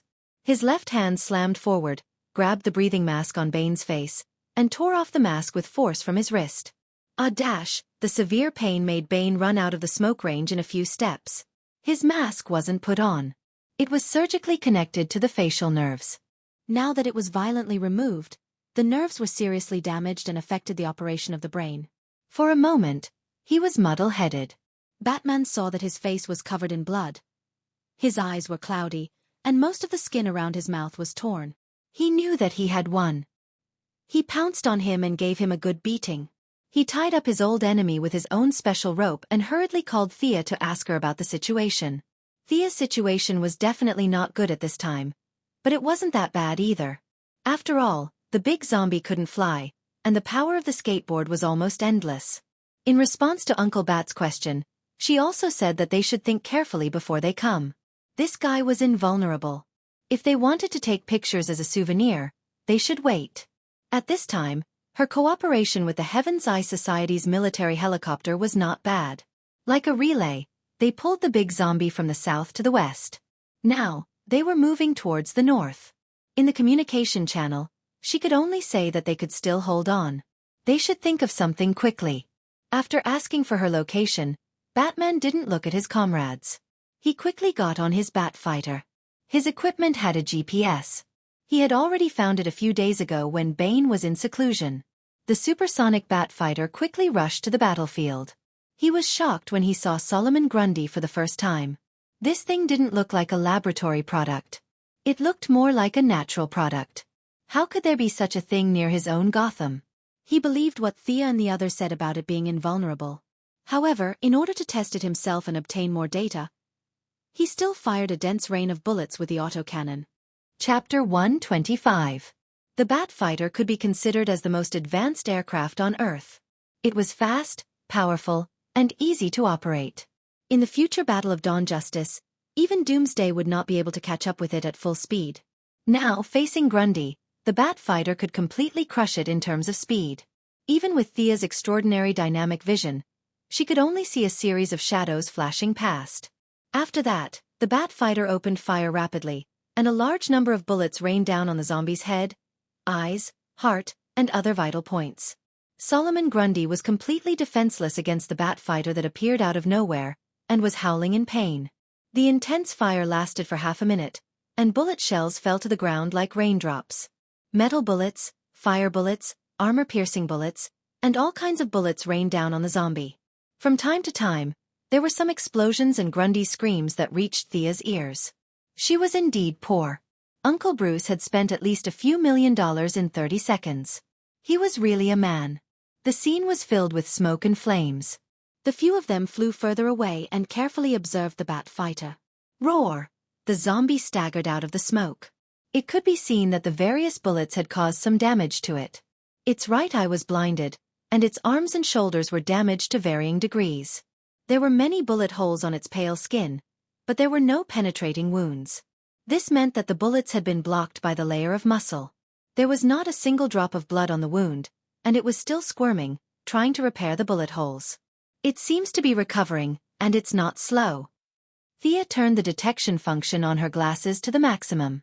She was a little disgusted by the white, dead flesh, but she still reminded him. Does your freezing have any effect on it? Batman naturally saw it too. He was also helpless. The recovery speed was too fast. In just a few seconds, the blinded eye had already grown back. His bat fighter was mostly used for traveling. It was not a fighter, so it did not have that many bullets. Part of it, but this guy is too strong. It can break free on its own. In order to let him see clearly, Sia quickly rushed up. When she was 200 meters away, she shot an arrow. The arrow pierced into the shoulder of the big zombie. The freezing effect was not bad, but it was quickly shaken off by the zombie. Batman studied it for a while. It seems to be able to suppress its recovery speed. What he said was pure nonsense. Any atomic structure could be frozen, and if it was frozen, there was no way to recover. Thea cursed silently but did not reply. Do you have any good ideas? Batman didn't say what he thought. Instead, he asked her from the perspective of a senior looking at a junior. The best way was to call a few especially fierce ones to fight it, but Master would definitely not do that. Laser weapons won't be very effective against it, and nuclear weapons can't be used easily. I think we should find a place to freeze it and bury it deep underground. To be honest, this idea was similar to what Bruce had in mind. His plan was to find a valley to lure it in, block both ends, and then pour high-speed cement inside. It was hard to say who was the wiser one, but it was all a trick to take advantage of the zombies' weakness of not being able to fly. Both of their plans were reasonable, but they also had shortcomings. Thea didn't have that many arrows, and there weren't enough valleys near Gotham. Just as he was considering which plan to use, Catwoman's voice sounded in the communication channel. Talon ran away, but we caught Mr. Freeze together. Can we use his freezing ability? Catwoman's voice was definitely not calm. It was easy to guess that they had spent a lot of effort to capture Mr. Freeze alive. This was good news. Thea's freezing arrow could only be used in emergencies, and it didn't last long. Magic still couldn't be seen in the light of day, and she didn't know how to summon wind, rain, fireballs, and icicles. In fact, that kind of magic had disappeared from the world. No matter how powerful a fireball was, it couldn't be more powerful than a missile. Magic was more reflected in its mysteriousness and indestructibility. Okay then, let's use the freezing plan. Batman also felt that it wouldn't be easy to find a deep hole in the mountains. If he accidentally ran into another superhero's territory, he would be embarrassed. Then, he discussed the specific measures with Thea in the communication channel. Needless to say, they found a lot of problems. First of all, Freeze's gun didn't have such a long range. Even though Catgirl and the others took off his helmet and put a dagger on his neck to threaten him, he couldn't do anything about it. The gun only had a maximum range of 50 meters. It wasn't designed for combat. To be honest, the distance was very close. Grundy's super strength was too great a threat. A random car sign or something like that would be very lethal. 50 meters was a distance that even Thea didn't dare to get close to, let alone Mr. Freeze, whose reaction speed was ridiculously slow because of his freezing ability. This was just asking him to die. Batman definitely wouldn't be so inhumane. Mr. Freeze wouldn't be stupid enough to rush up and kill himself. How do we limit its ability to move? This question was in the minds of the two. In theory, using the principle of heat expansion and cold contraction, Thea's frost arrows, flame arrows, and occasionally high-strength armor-piercing arrows could cause considerable damage to the big zombie. The atomic structure of the fluctuating temperature was very fragile.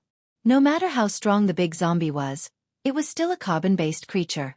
It hadn't become some kind of conceptual existence.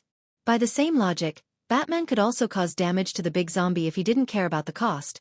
But the two billionaires both chose to think of another way, because this was a move to throw money into the water, and they wouldn't consider it until the last moment. I've caught Dr. Hugo from the mental hospital. He said that this zombie was fished out of the river because of the rising river. Its consciousness hasn't awakened. It's just a virtual personality that they forcibly instilled in it to control the body. Director Gordon timely shared the information he had collected. However, this information wasn't of much help to the current situation. Thea had long felt that Grundy wasn't as strong as the legend said. It looked silly. When she heard that the river was rising, She couldn't help but feel a chill run down her spine. Is this the hidden boss that I summoned by the rain? Thea listened to Director Gordon with an indifferent attitude. She had to admit that the Court of Owls had some tricks up their sleeves. They were also afraid that they couldn't control the big zombie. They combined the strengthening radiation technology with brainwashing to create a virtual personality to control the big zombie's body.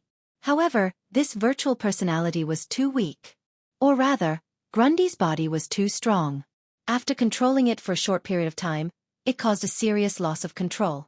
They had no choice but to leave Arkham in a hurry, leaving the big pot to the heroes who followed closely behind to deal with it. This was a classic case of kill without Barry. Chapter 126. In the end, they decided that the two of them who could fight in the air would cripple the zombie, and Mr. Freeze would go up and spray it. Uncle, what if we don't succeed? Do you have a backup plan? Thea still felt that the idea was not solid enough. After all, the more detailed the plan, the lower the chance of success. Even the slightest mistake could cause the entire plan to collapse. Many villains had grand plans, but it was easy to destroy them. Batman was silent for a moment. I've called for backup. Don't worry. You're so arrogant and you're calling for backup? I'll believe you for now. Seeing that Thea was silent, Batman went through the entire plan in his mind. When he felt that there was no problem, he calmly gave the order. Selina, bring Mr. Freeze and come here as soon as possible. Thea, delay it for a few more minutes. I'll go find a suitable place. As he spoke, he started to check the information on the Batfighter, but he soon found that his password could not be used to access the satellite. Oh, I've checked it for you. There's a natural cliff in the northwest corner.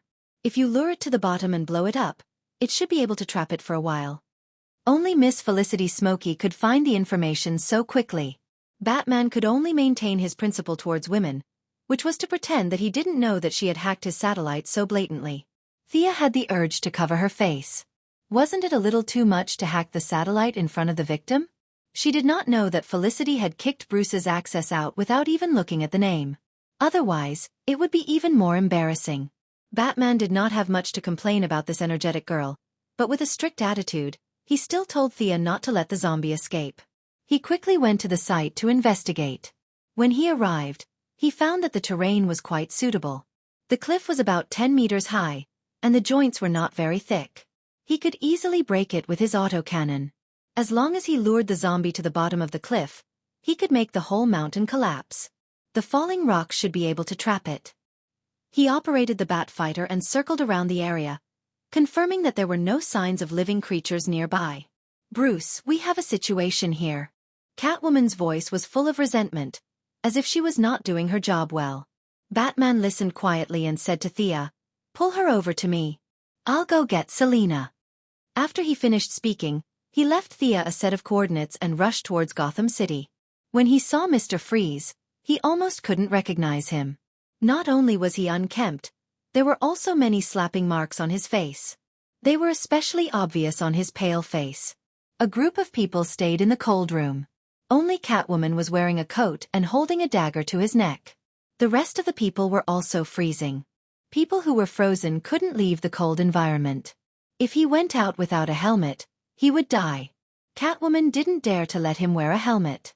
Both sides were troubled by the reality. However, this problem was too simple for Batman. He took out an unknown object from his belt and threw it into Mr. Freeze's mouth. Plastic bomb. Put on your helmet and follow me. At the same time, he handed a remote control to Catwoman. Keep an eye on him. Mr. Freeze touched his neck. He didn't dare to bet his life on the bomb. He reluctantly put on his helmet and boarded the Batfighter with the sci-fi-looking Freeze gun.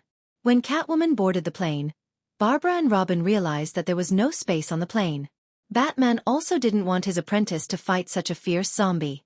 Felicity was controlling the satellite anyway. He just needed to tell them to watch the live broadcast. They quickly rushed to the preparation site. Thea was still on the way. She had no choice. The zombie's speed was her weakness. She had to dodge the cars and trees it threw at her from time to time. Thea couldn't speed up at all. She could only fly slowly. Batman stopped the plane and went to the side of the cliff with the grappling gun. He set up a large circle of bombs and threw a remote control to Catwoman. He made eye contact and left the two at the scene. He flew to Thea alone. Mr. Freeze looked at the two remote controls in Catwoman's hands. His eyelids kept twitching. Sister, you won't make a mistake later, right? Please don't make a mistake. At this time, Thea was still pulling the zombies aggro. The Sky's Eye Society's military helicopter had returned early because of the lack of fuel. When she saw Batman coming to pick her up, she didn't say anything and just left everything to him. It would be a lie to say that she wasn't tired. She concentrated on moving from the center of the city to the south and circling around the city for a few hours. She attacked at night, but now it was dawn. Not to mention the consumption of arrows, she was not as focused as before. She was still in this state after the awakening of her bloodline. With the help of the sun rune, she could more or less absorb some sunlight to recover her strength. Otherwise, she wouldn't have been able to hold on. She flew quickly to the preparation site. This was the first time that Thea saw Mr. Freeze up close. Their eyes were definitely not friendly. Last time, her canister plan didn't cause much damage to Mr. Freeze, but all his armor and weapons were destroyed. This time, he was wearing an old model. He was not afraid of frostbite because of his special body, but he couldn't avoid the freezing effect. Ordinary people could defrost by heating, but he couldn't. He couldn't even touch it at room temperature. He could only defrost it in the freezer. What kind of environment was the freezer? The defrosting speed was as slow as a tortoise's. Luckily, he had a special body, so it took him 10 days to get out of the ice. His chest was stuck to his back, and he almost starved to death. Thea didn't know about his painful experience. She was just curious about his armor and freezing spear. She secretly thought that she must study his equipment carefully when he was locked up. Bang! The sound of air exploding from afar woke up the three people who were silent. Is that a bird? Catwoman, who was naturally sensitive to fish and birds, asked curiously. That's an airplane. Mr. Freeze, the cryogenic scientist, despised Catwoman's ignorant and incompetent look. That's Superman. Felicity, who was remotely controlling the Wayne family's satellite, immediately discovered the identity of the intruder. She screamed like a die-hard fan, her voice so loud that it made everyone's eardrums buzz. Thea was speechless. That's enough. Can you not be so exaggerated? The person who came was wearing blue tights with a Big's logo on his chest and an obvious red cape. It was obvious that he was Superman. His face was strong, and his expression was full of sunshine. He seemed to be the embodiment of positive energy. He stayed in the sky far away and didn't come down to greet them. Sia felt a lot more at ease now. Both of her legs were still there. Wouldn't that little zombie fall into the bowl with a handful of her hands? Thea's sharp spiritual power sensed a strong sense of peeping. She looked up at the sky reflexively. That sunny guy was looking at her with shining eyes. Damn. I just said hello, and you're peeping at me. What is he looking at with his X-ray vision? This guy doesn't have any weird fetishes, right? Thea subconsciously hugged her shoulders. Chapter 127. After thinking for a while, she understood that this guy was not using his superpower to look at girls. He must have noticed something strange about her and took a peek. Sia harumphed heavily. Her secret had been discovered, and there was no point in hiding anything when dealing with this group of cheaters. Her golden blood was so obvious that it would be difficult for her not to be discovered. Next time, her combat uniform had to be equipped with an X-ray protection function. There were too many people with X-ray vision these days. If she met a few perverted ones, she would be at a disadvantage. However, when she glanced at Superman in the sky, she saw that his face was full of uncertainty. In the end, he did not say anything. He just greeted Thea thoughtfully and did not say anything further. Could it be that this guy did not see it? Ancestor Merlin's bloodline was very powerful. It came with a shielding function? Thea did not know if her guess was right. She thought to herself that she should try to get some information out of Big Chow later. Thea's thoughts aside, in less than 5 minutes, the few of them saw a small black dot on the horizon gradually approaching. The bat fighter was afraid that the zombie could not catch up, so it did not dare to drive too fast. It could only fire a few shots and fly for a while before firing again. To be honest, this made Batman feel a little uncomfortable. His fighter could fire backwards, but it was really uncomfortable to shoot and stop like this.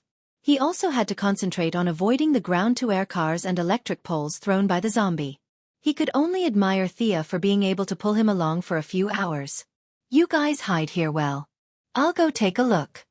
No matter how agile the bat fighter was, it was not as agile as a skateboard. It was true that a small boat was easier to turn around. Thea could see Batman's dilemma. Seeing that Superman had no intention of going up, she could only go and help. However, when she was less than half the distance, an accident happened. Batman did not know if he was too relaxed or the angle of the fighter was too small. A boulder weighing more than 100 pounds was thrown out by Grundy like a sandbag. With a crack, it broke the left wing of the bat fighter in half. Looking at the bat fighter spinning and crashing into the ground, Thea hurriedly raised her speed, found a good landing spot, and shot 4 entanglement arrows into the ground. As it turned out, the anti-jump-off spider webs that Dr. Hoffman had designed to save people who had committed suicide were very useful. Under Superman's surprised gaze, the bat fighter was caught by 4 layers of dense spider webs. Thea hurriedly flew over and rescued Uncle Bruce, who had treated her quite well.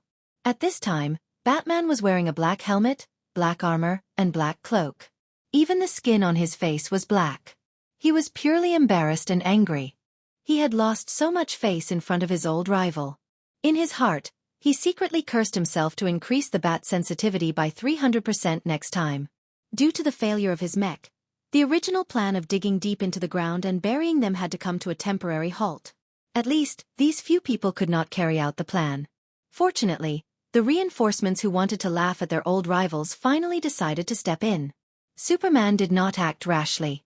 Instead, he used a long-range attack to test his opponent's strength. 2 orange-red lasers shot out from his eyes and directly hit the big zombie. The big zombie, who had been attacked by the lasers, took 2 steps back. It let out a deafening roar at Superman. Ignoring the lasers on its chest, it picked up a huge rock on the ground and threw it out. Superman, who could move faster than the speed of sound, would definitely not be hit. He nimbly turned around in the air and dodged the rock. He focused on the outcome of his battle. The development of the situation was somewhat beyond his expectations. The heat rays that had always been effective did not cause much damage. At the same time, the enemy's strong self-healing ability also shocked him. Was this guy really an Earthling? This self-healing speed was almost on par with us aliens. Superman believed in the principle of not fighting blindly if he could kill, so he did not waste any time. He pulled his left hand back to his waist and raised his right fist high. Then, he rushed towards Grundy. The distance between the two of them instantly shortened as he flew at supersonic speed. Although Grundy had been brainwashed and could only move by instinct, his body's natural reaction was still there. Facing this punch, he did not retreat. Instead, he roared and raised his huge fist to meet it. Boom! There was a loud explosion at the place where the two of them collided. The huge force squeezed the air in all directions. The trees and rocks that were closer to the two of them were instantly smashed into powder by the powerful shockwave. Catwoman and Batman were experienced and had already found a place to hide. Thea also quickly increased her altitude to avoid the powerful shockwave. This kind of strength was too unreasonable. No wonder Batman did not like Superman. You have such great strength. You make us, who have worked so hard to train in martial arts, feel ashamed. No matter how good we train, it's useless. Thea thought that she was broad-minded, but this was the first time she had seen such an inhumane battle. She was so King jealous. This showed the importance of reincarnation. Fortunately, Superman was not omnipotent. His body was too strong, and his talent points were all added to his strength, speed, and vitality. His magic resistance was frighteningly low.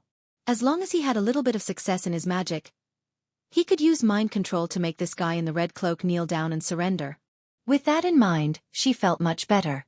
In terms of life form, at least she was much stronger than her master, who was still racking his brains. Sia also relaxed and focused on this rare battle that Gotham would witness once in 100 years. Superman had already determined that the enemy's strength was about the same as his through his continuous probing. However, his opponent did not have the ability to fly. This seemed to be something he could make use of. He started to use his mobility to fly around Grundy. Although the big zombie tried his best to fight back, the effect was minimal. Superman's fists still landed on his head like raindrops. The battlefield of the two became bigger and bigger. Trees and mountains were destroyed by the aftermath of their attacks. The originally flat ground was also trampled by the angry Grundy. Thea flew high and focused on the battle. It could not be helped. She did not know which idiot taught Superman how to fight. He especially liked to grab the enemy and throw them out like bowling pins. After that, he would poke at the side and pose with a cold face. As one of the grandmasters of combat, Thea did not understand. Was there a need to do this? The damage from the fall was not as good as a punch. Throwing the enemy out was just giving up the early advantage. Grundy might have thought that it was fun after being thrown around a few times, so he started to play the throwing game with Superman. Superman would grab Grundy's neck and throw him out, and Grundy would grab Superman's cape and send him flying. The battlefield was getting bigger and bigger. Thea had already descended from the sky. It was more dangerous in the sky than on the ground. She hid beside Batman. Uncle was very experienced. He had already hidden in a shallow pit and watched the scene of the battle. This was probably the reason why so many people hated Superman. He did not pay attention to the environment. The originally beautiful place was now like a wasteland after a nuclear war. The next apocalyptic movie could be filmed here. Thea only had one word left for Dachau. Brainless. The battle lasted for 10 minutes. Although the big zombie was at an absolute disadvantage, Superman was still unable to take it down. This made him a little anxious. He saw an opening and went to the side of the zombie. He punched the back of its head. Chapter 128. The zombie had completely entered its instinctive combat mode. When it heard the gust of wind coming from the side, it reached out its pale hand and grabbed Superman's fist without hesitation. The corner of its mouth curled into a sinister smile. Superman struggled a few times, but he could not break free. What was going on? Their strength had always been about the same. This guy's strength has suddenly increased. He shouted at the few of them. In his impression, this big guy must have been created by some ambitious human scientist. Gotham and the rest should know something about it. However, Batman and the rest had always been running around. They had never fought so openly before. How would they know why? Fortunately, Thea vaguely remembered that the zombie had something that looked like withered ash. She carefully observed Grundy's surroundings. There was indeed a faint gray fog surrounding him. Ask Superman to stop hitting the enemy's head. Didn't Director Gordon say that the court created a new personality for it to control it? Look at the fog surrounding its body. I suspect that its strength has increased. This means that the old personality is about to awaken. Thea summarized her analysis to Batman. Fog? Why don't I see it? Old Master looked around for a long time but did not see any fog. This is bad. Am I the only one who can see it? At that moment, two little people appeared in her mind. The black Thea grabbed the white Thea and slapped her. Slap, slap, slap. Who told you to talk too much? Who told you to talk too much? Thea wiped the non-existent sweat from her forehead and did not say anything. Batman looked at her with confusion. Then let's use our method to imprison it. After that, he picked up a device and whispered a few words. Superman was stunned for a moment. He then changed the angle of his attack and started hitting Grundy's legs. Oh, you two even have a special communication channel. Thea thought to herself. Their friendship was really strange. They were fighting against each other and cooperating at the same time. Batman whispered a few more words. Then he turned to Thea and said, "Bring Selina and the rest up there and freeze it." Okay. Thea did not say anything else. She pulled Catwoman and Mr. Freeze and flew towards the demolition site. Superman had given up on the zombie's head after receiving their instructions. Instead, he attacked the zombie's legs and arms. The gray fog that was about to take shape seemed to be restrained by something. It retracted back into the body intermittently. In terms of strength, Superman had the upper hand again. Superman at full power was not just for show. With punches, kicks and heat rays, Grundy's limbs were broken like a sandbag. No matter how strong his recovery was, after such a long battle, the speed of his cell repair inevitably slowed down. Come over here. Cao, who was radiating sunshine, waved at the people on the skateboard. Hurry up and get down. Catwoman ordered Mr. Freeze as she gestured with the remote control. Although he was very unwilling, Mr. Freeze had no choice but to jog and jump off the skateboard. Catwoman was not satisfied with his dragging speed. She even kicked him hard. When he got close to Grundy, he did not care about its roaring mouth. He aimed at the zombie's head and pulled the trigger. Visible frost quickly covered the zombie's skin. Mr. Freeze also knew that if the zombie escaped, the The two flying in the sky would not be afraid. He would be the first unlucky one since he was the closest and the slowest. Superman also had frost breath. Perhaps in consideration of the overall situation of the cooperation between the two sides, he breathed out frost breath after Mr. Freeze. Seeing that they were so lively, Xia also shot a frost arrow in the spirit of killing people. Mr. Freeze was very motivated. Without Catwoman's urging, he spat out the frost gas. Occasionally, he could hear the zombies' muffled roars. He was so scared that he did not dare to relax. He kept changing his angle and froze the entire ground. He only stopped when the air in the pressurized barrel was completely exhausted. He took a few steps back and watched the development while panting. Batman was not idle at this time. He changed the Batfighter with half of its wing broken into a Batcopter. He pulled a square metal box from Wayne Enterprises that was 10 cubic meters in size. It was made of solid tungsten and could withstand a temperature of 3,000 degrees. He covered the frozen zombie with the box. After that, he poured a stream of high-speed cement into the gap in the box. Looking at Solomon Grundy gradually being buried and disappearing, Thea felt a little pity. As a beginner sorcerer, she felt a very strong power from the zombie. This power was not the power of the body, but something of a higher level. She could not explain it clearly. If she could study it, she believed that it would improve her ability. Unfortunately, now was not the right time. It was not good to do anything in front of Batman and Superman. Moreover, she was very weak. Even if she obtained the power from the zombie, it might cause more trouble due to her lack of control. "You are? Sister Kara Danvers?" Superman flew to Thea and asked in an uncertain tone. He always felt that this girl was very strange. His X-ray could not see through her at all. All kinds of abnormalities could not be seen by others, but he could see a lot of sunlight entering Thea's body every minute and every second. After coming to Earth for so many years, this was the first time he saw someone who could absorb sunlight. Because he could not see how he looked when he was basking in the sun, he was not sure if Thea's reaction was the standard reaction of Krypton. From the sunlight, he naturally associated it with his cousin Kara Danvers, whom he had not seen for many years. Batman, who was originally in a daze on the side, suddenly pricked up his ears. "What do you mean? You and Superman are also relatives? Also, you are Talia's sister. Does this mean that Talia is also an alien?" Just as Batman was thinking about whether to strangle his son when he went back, Thea's face turned green. "No, absolutely not. Hero, you have the wrong person. How can you people randomly recognize relatives? You recognize relatives in front of Batman, and your reputation will drop by thousands in an instant. What's more, I am not. I'll leave first. Contact me if there's anything." Hearing her denial, Superman did not say anything. He coolly said goodbye to Batman and nodded at the others. With a standard takeoff motion, he broke through the sound barrier and disappeared from their sight. Batman's expression was normal as he chatted with Thea for a while. It was all nonsense about whether she was tired or not. Damn it.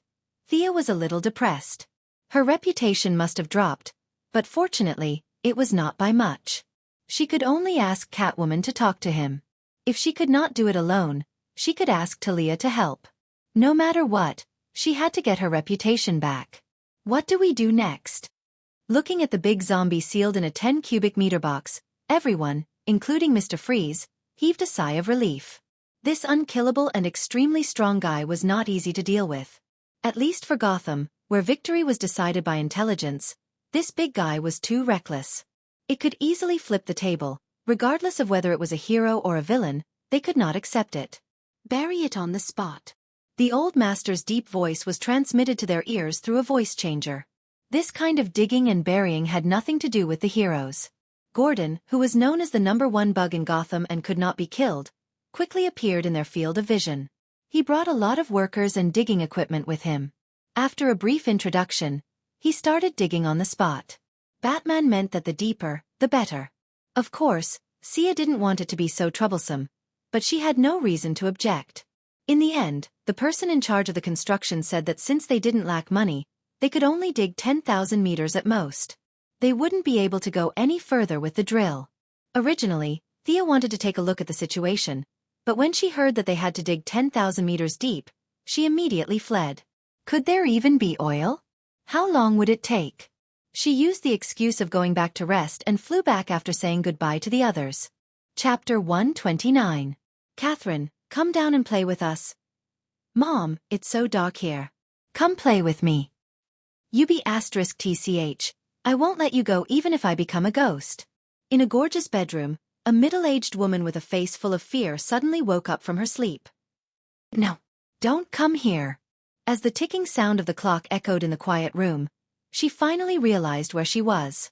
She looked at herself in the mirror, her face was ashen, and a trace of fear appeared between her brows from time to time. She rubbed her forehead. It's the third day and I've had nightmares. I can't live in this H*TTY place anymore. She angrily pressed the call button on the bedside table. Her loyal subordinates would escort her to another safe place. However, after waiting for a full 3 minutes, it was still quiet outside the door. She could only hear her own heavy breathing. She knew she was in trouble. She took out a pistol from the bedside table and looked around vigilantly. Hi, ma'am. Good evening. She suddenly heard a greeting. Without thinking, she shot at the window where the voice came from. The person was shot and fell to the ground, which made her sigh in relief. However, before she could calm down and think, she saw the same person appear at the window and greet her with the same tone. Hi, ma'am. Good evening. When she took down the third monster, her nerves were stretched to the limit. Although she was not a killer, she was trained in marksmanship. Her shots must have hit the other party, but it seemed that the other party was not hurt. Who was this person? Or was it something else? She tried to calm herself down and held the gun tightly, trying to comfort herself. When the monster appeared at the window for the 4th time, she did not shoot rashly. She wanted to know why the monster was looking for her. The monster covered in black fog came to the window and saw that she did not attack. Instead, she looked at him vigilantly. He knew he was one step closer to success. He jumped into the bedroom. Don't come here. The middle-aged woman named Catherine pointed her gun at the black mist figure with trembling hands. No matter how hard she tried to cheer herself up, she was still scared out of her wits when she saw such an abnormal phenomenon. How could a normal person be shrouded in black mist? It was hard to say if this guy was even human. However, she was soon surrounded by an even greater fear. She did not have the heart to think about the black fog. The man in the black fog stretched out his smoky arm and snapped his fingers. Give me the gun. Catherine felt that there was something wrong with the other party's IQ. Why would I give you the gun for no reason? However, even though his consciousness was very clear, his body couldn't help but walk to the black mist figure's side. His limbs were stiff as he handed the gun over. This abnormal scene almost scared her heart out of her chest. She felt as if a taut string in her head had snapped in an instant. Her rationality and logical thinking had all disappeared. She was finished. She had done too much evil, and it was finally the day when she could be free. 30% fear, 30% unwillingness, and a little disbelief. He trembled as he stood in front of the strange man in the black fog. The black fog monster that appeared here was naturally Gotham's good friend, Thea. After solving the Grundy incident, she also knew that her trip to Gotham had come to an end. Whether it was to help Moira in the election or to learn more knowledge, she needed to return to Star City. She spent the remaining few days thinking about how to deal with the Court of Owls. Rather than an organization, this organization was more like a loose club. The members were not fixed, but they had to be Gotham locals with sufficient social standing. The court had controlled Gotham City from afar for 200 years. Batman had destroyed some of their strongholds when he was young, but they miraculously avoided the disaster. This time, taking advantage of the chaos in Gotham, they started to return to the forefront. Their hiding methods were not very good. They were just hiding among the people. As Batman had many connections with the locals, he naturally could not find these enemies hiding in the upper echelons of society. Thea did not have this problem. She only needed a breakthrough. She did not need to find everyone. 3 days ago, she activated the nano-tracker in Talon's body. The woman she tracked was the court's liaison officer. For the next 3 days, Thea continuously used magic to invade the dreams of this middle-aged woman named Catherine. She used a large number of scary scenes to gradually break down her psychological defenses. Finally, she completed the preliminary control today. Of course, she would not say that she was thinking about the mind control spell to deal with a certain muscular man in a red cape.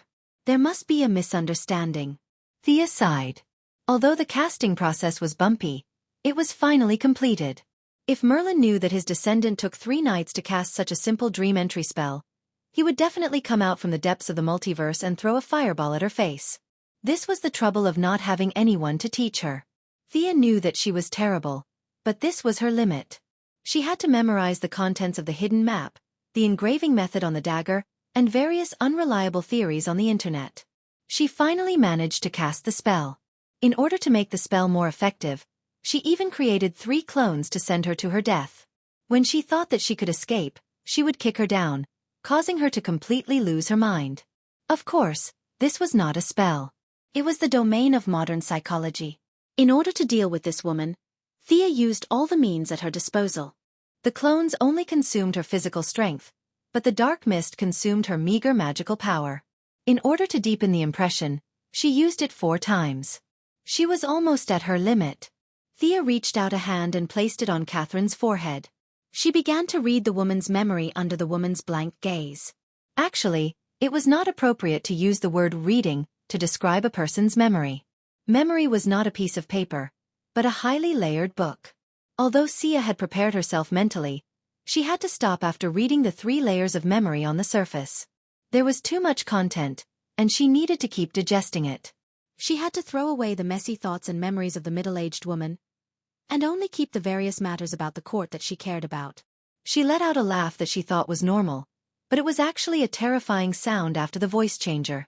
Thea sat on the side and took out her notebook to study how to read the woman's memory more efficiently. The liaison officer of the Court of Owls, Catherine Monroe, stood motionless in the same place.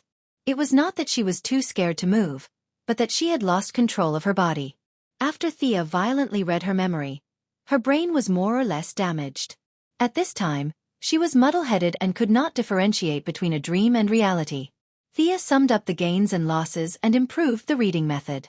Instead of the original reading method, she changed it from the original reading method to a point-based reading method. She did not want to waste any rubbish memories and increased the speed to avoid arousing suspicion if she left the camp for too long.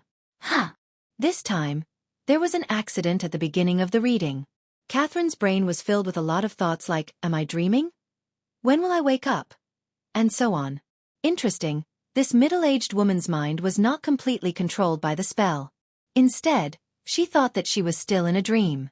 She buried the previous few conversations deep in her heart. This was a typical ostrich's mind. She originally planned to gather the people in the court to do 1 vote and then withdraw, but now it seemed that she could do more. Thea continued to probe deeper. This time, she did not linger on the memories, but plunged into the deepest part of the memory. Soon, she found a lot of consciousness at the bottom of the memory. These were the woman's most terrifying memories, which were buried deep in her heart after being washed away by time or through psychological treatment. Thea found the memory that she used to scare her. The whole memory in her mind was dark and had a slight trace of magic. This massive memory was trying its best to devour the terrifying memories around it. When it completely wiped out the surrounding memories, the middle-aged woman named Catherine would be frightened to death. Her breathing would be disordered and her heart would stop. Of course, Thea could not let her die. This woman's will was not strong, and she was in a high position. This was a weapon that she could use to control the court. Yes, she originally only wanted to sell the hammer, but now that she saw another possibility, she immediately changed her plan. She wanted to control the Court of Owls. Whether it was for the family's wealth or to set up Gotham, these so-called upper-class people were too useful to her. Furthermore, with their help, she might be able to find a way to further her magic training. Thea began to consciously modify the nightmare that she created. Because it was more or less tainted with her own magic, the memory did not reject her. Following the steady output of her magic, the old gray memory was replaced by a memory with magic. This new memory was modified by her into a very old-fashioned obedience contract. This middle-aged woman named Catherine Monroe would acknowledge Thea's orders from the bottom of her heart. Her daily conversations and actions would not be affected at all. In addition, the memory of magic had completely taken over the area of her terrifying memories. She would no longer have any feelings of fear. Perhaps this was a blessing in disguise. In the final stage, Thea left a small cluster of her mental strength in the deepest part of her heart. If Catherine was forcefully brainwashed, this cluster of mental strength would detonate her consciousness and turn her into an idiot. There were too many people with superpowers in this world. She had to be careful. Huff, huff. Thea withdrew from Catherine's consciousness. She had used up a lot of her mental strength. If it was not for the fact that her mental strength was far superior to that of an ordinary person, she would not have been able to withstand such a large consumption. After dispersing the black fog, she wanted to see the effect. She snapped her fingers. The woman named Catherine instantly regained control of her body. When she saw Thea's true face, the shock on her face slowly turned into excitement, and finally into ecstasy. Thea, when did you come? Let me get you something to eat. Do you have something for me to do? Tell me. Chapter 130. Catherine's enthusiasm was too much for Thea to handle. After experimenting with a few small commands, the results were pretty good. Thea didn't have the bad taste of making a master-servant contract. It wasn't nice to be called master by an old woman kneeling on the ground and calling her master. If it was a 16-year-old girl, she might have considered it. She chose the friendly contract, which had a lower psychological resistance. Modern people had a high resistance to master-servant contracts, especially in a place like America, where freedom was everywhere. If she forced herself to accept it, the psychological trauma would be projected into her daily life, and she would be exposed. This wouldn't be beneficial to her future plans. The friendly contract would preserve all her thinking abilities. Other than ordering her to die, all other orders would be carried out. Even if it was a special person who was good at hypnosis, they wouldn't be able to discover the problem without a large-scale memory search.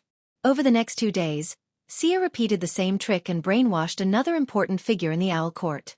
It was the current patriarch of the Falcone family, the head of the city's criminal family, Luigi Falcone.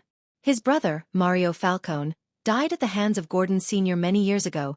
Before he took over the family's affairs, he was secretly delighted.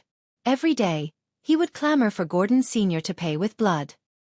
He had repeated these words over and over for 20 years, to the point that even he himself believed it. Catherine used the excuse of discussing future matters to bring Luigi to her residence.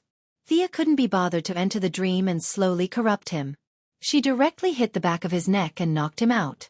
She took her time to do it. Thea's preparation didn't go to waste. Luigi, who had been in the underworld for many years, had a stronger psychological resistance than Catherine.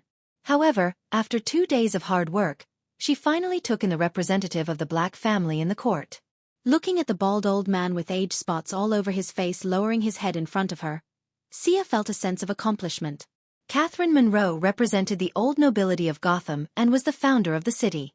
She could determine the direction of the court to a certain extent. Luigi Falcone was the godfather of the underworld in the city. He had great influence over the other major crime families. The two of them represented the radical and conservative factions in the court. Thea did not intend for them to work together. She wanted to maintain the status quo. As long as they could continue to transfuse blood to her, they would have accomplished their mission. Both of them reported directly to Thea. Even if one of them betrayed her, the other had the ability to hold them back and wait for further orders. From now on, I need you to transfer 3% of the court's operating funds to my secret account every month. She looked at her two subordinates who didn't like each other and continued. Also, instruct the families in the court to collect all books related to the mystical realm. The older the better. I want the original. The monthly percentage did not seem large, but it was actually an astronomical figure. This was the contribution of dozens of families. It was too important for the cash-strapped Thea. It was the same for books. Asking Thea to collect them would cost her her life. Many of these families had been passed down for hundreds of years. There might be notes and books from their predecessors that had been passed down to the present day. Rather than letting them gather dust in their hands, it was better to let her use them. Finally, she asked for various human experiment data and reports on the resurrection of the dead. Amazing! Thea flipped through the reports. She was impressed by the results of the court's research. They had started the research on the resurrection of the dead 50 years ago. Needless to say, their initial goal was the instigation of these old nobles who were afraid of death. But it was only 20 years ago that they began to show results. They used a few animal cells with strong self-healing abilities to create a brand new substance. Then, they used the principle of nuclear radiation to implant it into the DNA sequence of the dead. Then, they used electric shock, fire, and freezing to activate the self-healing ability of the cells and resurrected the dead. But this seemingly good experiment result was not optimistic in actual clinical practice. Several court leaders who had reached the end of their lifespans had accepted this experiment, but without exception, they all failed. Through constant comparison, the conclusion was that natural deaths were ineffective, and only unnatural deaths had a certain effect. 10% success rate? Thea looked at the final conclusion and laughed a little. How much money had been spent in the past 50 years? A sea of resources had been thrown into the water in exchange for a 10% success rate? Throwing this unreliable document aside, Thea picked up a small bottle and looked at 3 drops of almost transparent grayish-white liquid. The blood of Solomon Grundy's heart. These drops of blood were a pleasant surprise for Thea. She did not expect that the court was also thinking about the big zombie. They found the big zombie that floated out of the water. On the one hand, they simulated control, and on the other hand, they spent 15 days without rest to extract these 3 drops of almost transparent blood from the big zombie's heart. For ordinary people, this blood was very strange and beyond common sense. But for Thea, who walked the path of the supernatural, it could only be described as shocking. The power in these drops of blood was too strong. Just by sensing it a little, Thea almost got hurt. Gray, decayed, and had a strong corrosive power. This was definitely not the power of justice. Thea was a little relieved that she could not absorb this thing. Her instincts told her that if she absorbed it, she would turn into a zombie at the very least, or die at the very least. This was not a power that a living person should have. But not absorbing it did not mean that she had to return it to the court. This thing was still useful to her. Living people could not use it, but dead objects could still be used. Thea looked at the sword of Azrael in her hand. This shop sword was brought into the trial, which meant that it was extraordinary. With the analysis of the dagger, Thea had determined that this sword was originally forged as a magical weapon, but for some reason, this crucial step was not completed. The runes were not carved, and the magic circuit was not written. Originally, this sword could only be a half-finished product, but now it seemed that she could complete the last step with Grundy's blood. But this required a lot of time and knowledge. Thea's time in Gotham was getting shorter and shorter, so the matter of magical weapons could only be left for the future. She ordered her subordinates to hide as much as possible. If Batman wanted to run for the position of chief of the Gotham police station, she would fully support him and drag him to all kinds of fundraising dinners in the upper class. The court's main task was to take over the black areas in the city, whether it was the territory of the Penguins or the Scarecrows. Of course, the court could not appoint the person in charge.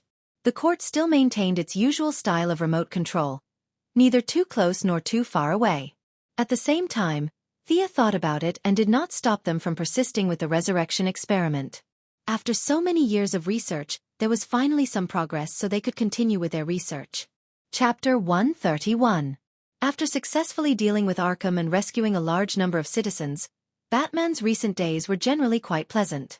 Catwoman's jealousy was broken by Old Master Bruce's persistent pestering, and the two of them returned to their former intimacy. As Gotham's security improved, the training of the two disciples was gradually scheduled. Once Batman became serious, Barbara would find it difficult to handle. She had to go to school during the day, and form a team to fight criminals at night. The rest of her time was spent on training, and she didn't even have time to do the things she loved with Robin. However, every time she wanted to give up, she would see Thea's smile at the right time. Her unyielding personality made her grit her teeth and persevere. Thea would train with them in her spare time while building the mechanical arm. With her own fighting ability, she could even hold on for a long time against Batman. Fighting Barbara and Robin was even easier. Even if the two of them came at her together, she would be able to take them down with some effort. Batman had been thinking about Thea's suggestion to make him a bureau chief. He had repeatedly considered it and sought the opinions of a few parties. Among them, his old butler Fu had a decisive effect on his decision. According to Fu's opinion, being a bureau chief sounded much better than being a playboy. Whether it was considering the Wayne family's reputation or his own safety, it was a good idea. He had watched Bruce grow up, and he didn't want him to fight criminals day and night. Especially after the broken back incident, the 80-year-old butler was scared out of his wits. Even though he had never met Thea, he had a good impression of Thea, and would often persuade Bruce to become a bureau chief. The old butler was like half a father to Batman, and his reputation was constantly at the level of worship. Listening to his repeated persuasion, he couldn't help but be moved. Old Commissioner Gordon also supported this idea. He was nearing his 60s, and the Gotham Police Department situation was not good, but it was not too bad either. If Bruce could take over his position, he would be able to rest in peace even if he died immediately. With the two most important elders in his life supporting this plan, he really could not think of a reason to reject it. However, out of caution, he did not go straight to the point. Instead, he tried to submit the application for the position of president of the Gotham Police Officers Guild. There were all kinds of unions in America, such as the Actors Guild and the Directors Guild. There were all kinds of unions that one could think of. The police union was purely a decoration, and no one had paid attention to it for so many years. Master Bruce had originally planned to test the waters and wait for a few days to see the reactions of various sectors. However, the next day, the overwhelming reports from various media outlets scared him to death. As the head of the police department, Chief Gordon secretly opened the back door and released some information among the police. Then, Thea remotely controlled the members of the Owl Court and used her connections to help him. Prodigal son joins Gotham Police Force. This was the front page of the Gotham Times. Tomorrow's star prepares to join the police force. Looks like a clear stream in the police force. The Gotham Evening News also did a full-page report. The Gotham Morning News even did a special segment. At 6 in the morning, they stopped Lucius Fox, who was about to go to work. The black man did not know what was going on. He was confused by all the questions and could only choose to praise Bruce. In an instant, Bruce Wayne's image changed from a playboy to Gotham's savior. After these reports were broadcasted, the old man was stunned. Do I have such a high reputation? Could it be an enemy's trick? However, when he saw Lucius talking on the screen, it did not seem like it. He then asked for Catwoman's opinion. Go, why not? Catwoman also had some expectations for him to become the bureau chief. Those damn cops had caught her for 20 years. Now that she had become the bureau chief's wife, wouldn't they be pissed to death? Even Robin and Barbara agreed. Robin was determined to be a police officer. Now that his teacher had entered the police force, it was definitely a good thing. Barbara had been trained too harshly by him. If he could let her rest for a few days, she would want him to be the Secretary General of the United Nations, much less the bureau chief. Bruce asked around and found that everyone in his circle was in favor of him becoming the bureau chief. No one was against it. Only then did he, who was in the late stages of paranoia, completely relax. If there was no conspiracy, then he would go. After confirming that he had indeed submitted the application to the city government for the position of bureau chief, Thea heaved a sigh of relief. No matter how well the Owl Court hid, there would always be traces. Now that she had found something for Batman, whose IQ was off the charts, to do, it would be much easier for her to transfer resources from Gotham. She instructed Catherine and Lewis to mobilize all kinds of police, political, and business resources to be sure to delay Batman so that he would not pay attention to the various capital flows in the city. From officially entering the eyes of the public to sitting on the bureau chief's throne, it was estimated that she could divert his attention for at least 2 years. During this period, Thea could get a steady stream of materials from Gotham and Wayne Enterprises. Yes, dozens of families in the Owl Court actually controlled Wayne Enterprises. If you add in the shares in Thea's hands, there would be no friends. But these controlled shares could not be seen. The Owl Court had been resisting Bruce's entry into the board of directors for more than 20 years, but both sides were still restrained. This opposition was only maintained at the normal business level.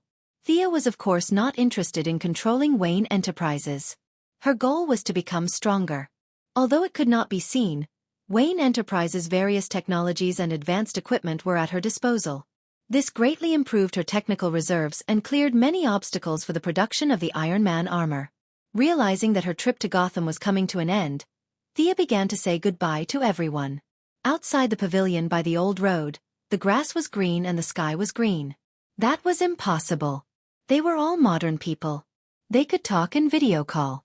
What was there to say goodbye to? Finally, on the tarmac of Wayne Enterprises, Batman's group of 4 and Director Gordon held a special farewell party for the Star City duo. Felicity and Felicity's relationship had warmed up so quickly that Sia found it unbelievable. The two of them ran to a corner and took out their phones to do some shady business. Although I have said it many times, I still want to say thank you. It is my honor to meet you. Bruce, who had been busy for the past 2 days, came to see them off. It is also my honor to meet you. Although she did not agree with his way of doing things, Batman's shining personality was still admirable. The two shook hands, and Thea talked with Director Gordon for a while. To be honest, the two had more dealings with each other than the others. Thea could only express admiration for this very charming old man. She said a few words to Barbara and Robin. It was not a life and death parting. They could still meet in the future. Everyone take care. The two got into the helicopter, and Thea waved to them from the cockpit. The helicopter slowly rose to the sky and flew in the direction of Star City. Chapter 132. When Thea returned to Star City, she was dragged away by Moira, who had been anxiously waiting for her for 3 days. Moira had entered the preparation stage for the election. In order to win the approval of the voters, she had to play the role of a low-income person, or rather, she could not be a billionaire. She had to transfer the assets under her name and donate them to society. Only a fool would do that. The general rule of the game was to hand over the inheritance to the children. Although it was a bit like taking off one's pants to fart, almost all the candidates appeared to be poor. Each of them talked about how miserable they were in the TV debate. There were even some who moved from the rich district to the slums in order to gain the name of being close to the people. Moira's bottom line was not that low. She did not intend to give up her family's mansion to live in a low-rent house. However, the family's assets still had to be transferred. It was not impossible for a billionaire to directly participate in the election, but it would be very unusual. Her election style leaned towards the steady and practical side, and she did not need those eye-catching measures. Before Thea understood what was going on, she was surrounded by nearly 50 lawyers and signed documents for the whole morning. If it were not for the fear of shocking the world, she would have let her doppelganger out to sign the documents. There were too many documents. For the whole morning, she had written her name at least 1,000 times, and her wrist was sore. Although the Quinn family's assets were nominally under her name, in fact, she was still underage. The rules were different in the United States. The average age of adulthood was 18 years old. In Star City, it was less, and the age limit was 17 years old. She was still 1 year away. Before she became an adult, her guardian still controlled all her economic lifelines. Her guardian was naturally Moira. So, after going around in a circle, her mother was still firmly in control of everything and was not affected at all. In any case, it was the first step in a long journey. She was just inheriting the company and it was already so complicated. Those who inherited the throne in ancient times must be even more uneasy. She had to say that it was a wonderful move to take over the Owl Court. Whether it was funds, connections, or subordinates, she had everything. If she waited for the Quinn group to fall on her head, she did not know how long she would have to wait. After a busy morning, Thea officially took office in the afternoon. Of course, she wasn't going to work in the group. The black uncle, Walter Still, managed the group well. She didn't need to cause any trouble at all. She just needed to be on the board of directors. As Moira's only living child, she had to go and rally support for her mother's campaign. To put it bluntly, she had to act as a mascot on the spot to prove how successful Moira's mother's education was.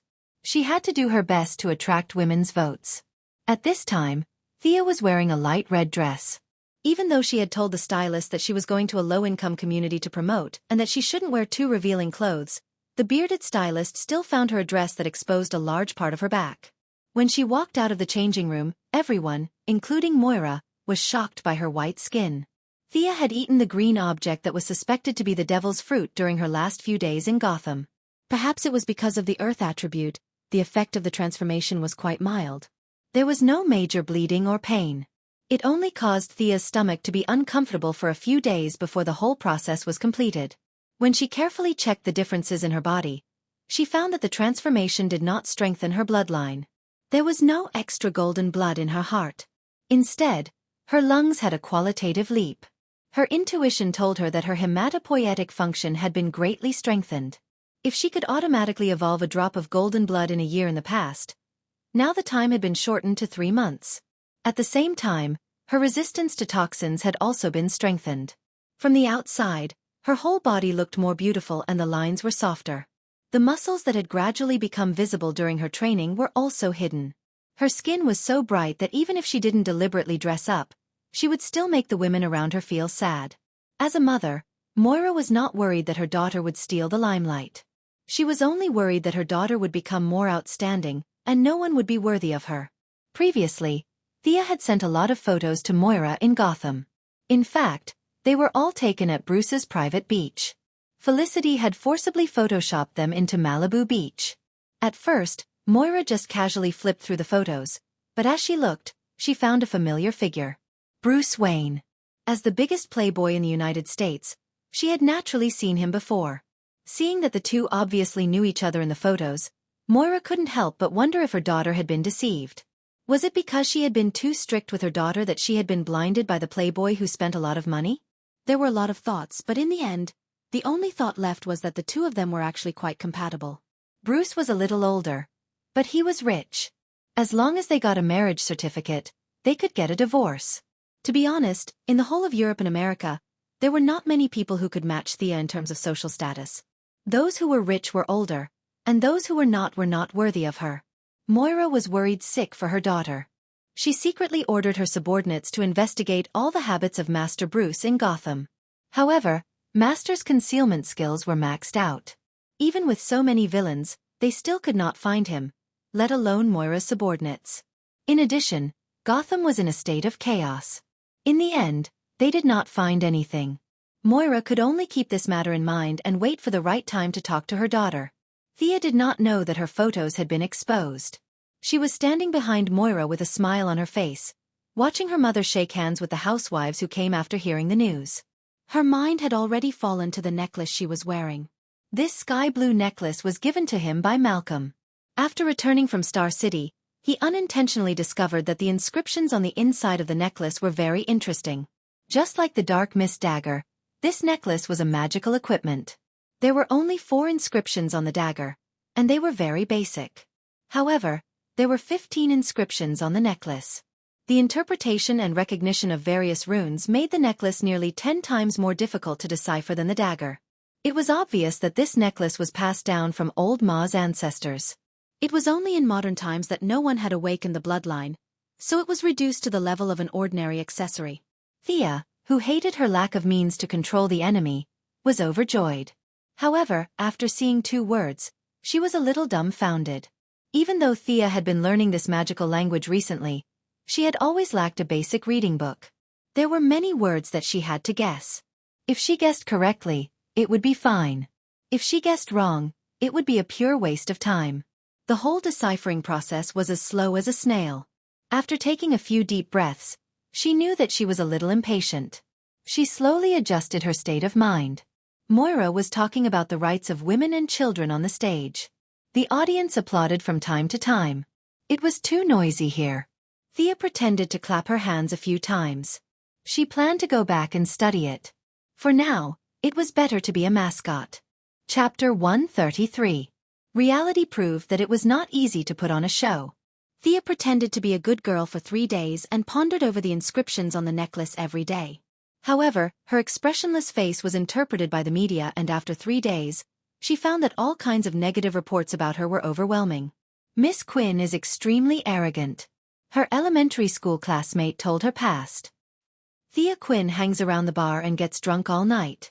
There were a lot of reports, and Moira comforted her that she did not have to take it to heart. These were all the tactics of her opponents. Sia also understood that she was standing there as a target. In this world, who wouldn't talk about others behind their backs? The European and American media were all like this. If they wanted to say something, they could say it. She wouldn't lose anything. Compared to Master Bruce, who worked hard for Gotham at night and was scolded like dog shit during the day, she was considered mild. However, even if the mother and daughter did not care, the hot-blooded youths in the campaign team still cared about this resume.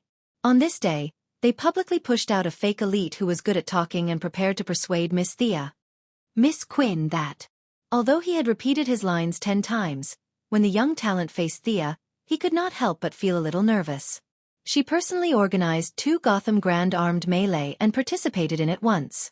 This was not a joke because she directly killed hundreds of people and injured thousands of people. She affected the future of countless families and their fates. At this time, Thea's temperament leaned towards the cold and ethereal kind. Coupled with the deep transformation of her bloodline, she looked even more oppressive. She was silently calculating the 7th inscription on the necklace. This inscription seemed to connect the previous and the following. If she could understand it thoroughly, it would be of great help to her next interpretation. Now that her thoughts were interrupted by the young man, She was not angry, but more or less depressed. She glanced at him with bright eyes and did not say anything. She signaled him to say what he wanted to say. If not, he should get lost. The young talent almost fell to the ground under her gaze. Was this the gaze of a human? It was too scary. However, when he thought of his mission and how he had studied hard for so many years just to stand out, he stuttered, "Our election team. Hope that you can be more approachable and not be so cold." Without waiting for Thea's response, he forced a smile and ran away. Thea's clenched fists relaxed when she realized that he wasn't here to flirt with her. Ever since she had awakened her bloodline and was brought to the front desk by Moira, they had been sending her flowers every day and using all sorts of lame excuses to talk to her. They had annoyed her to no end. She could use her submachine gun to deal with the bad guys in Gotham, but it was definitely inappropriate to use force against these flies. After thinking about it, he decided to endure for a few more days.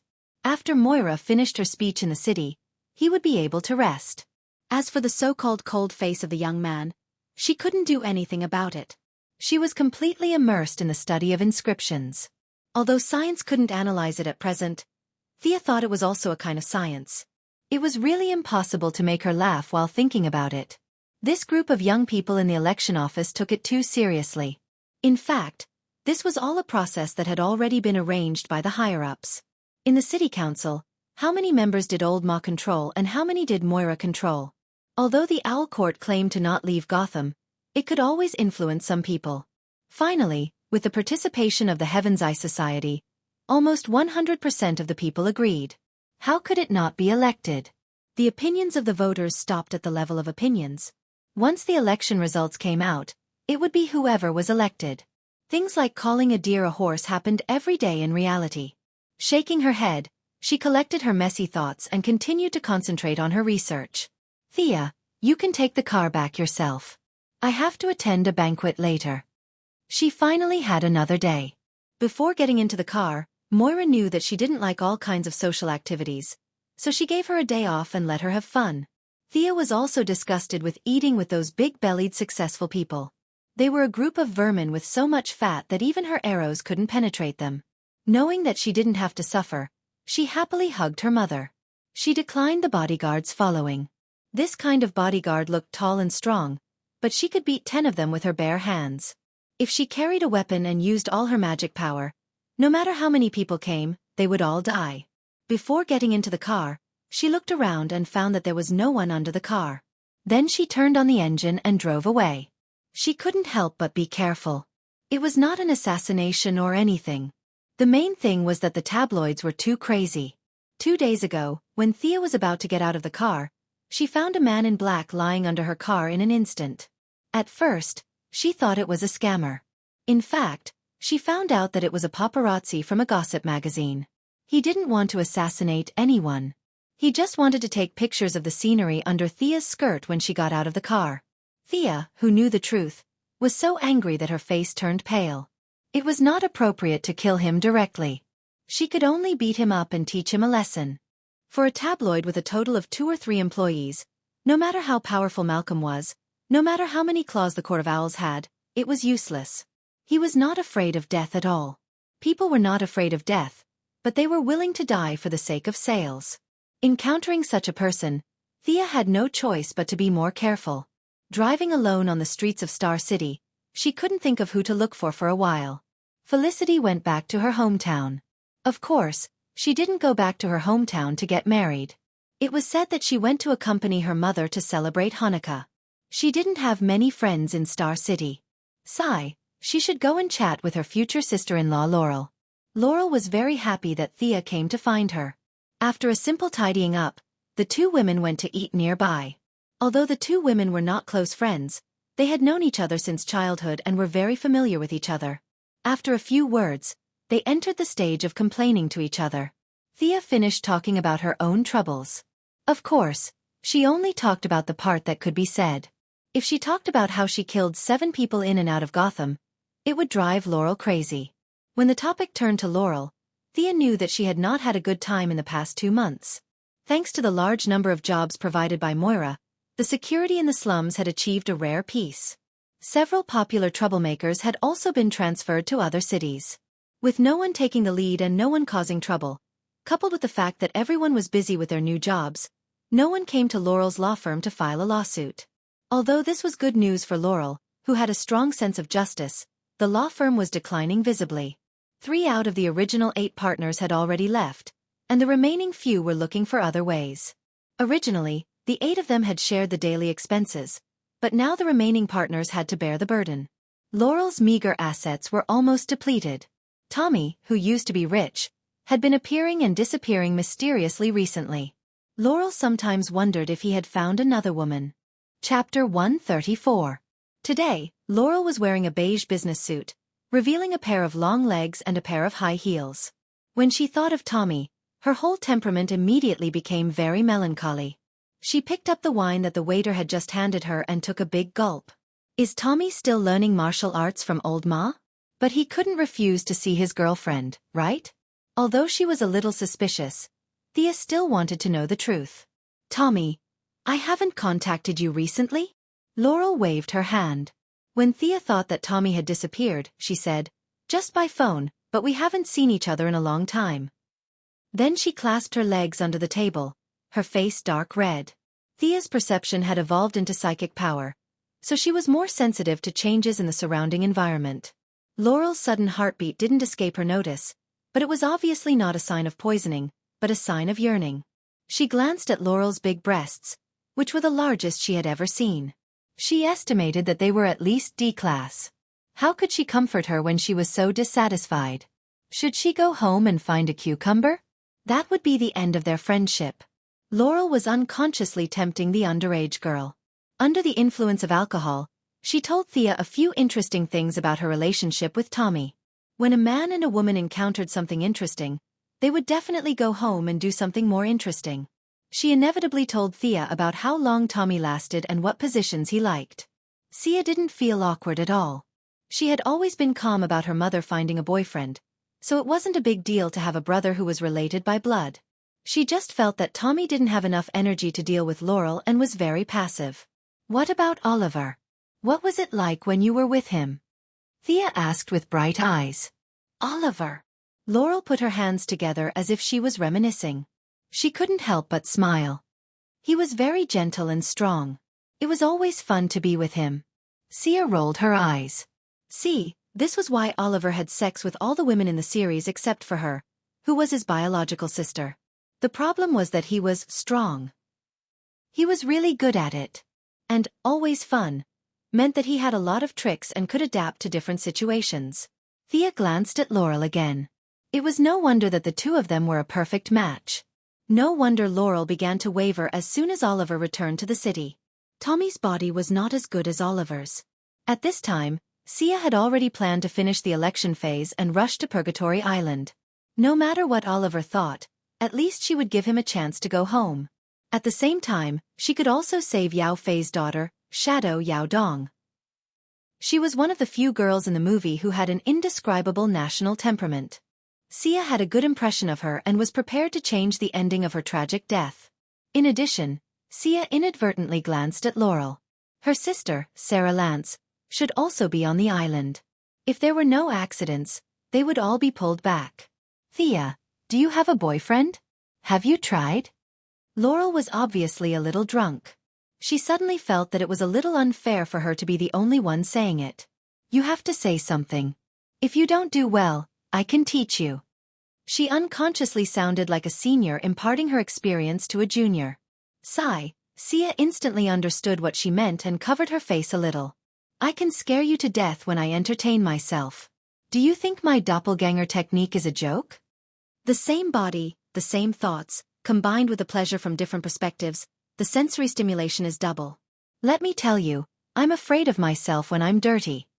Although it was originally just to test the limits of the technique, the subsequent development was not very harmonious. Thea did not tell anyone this secret.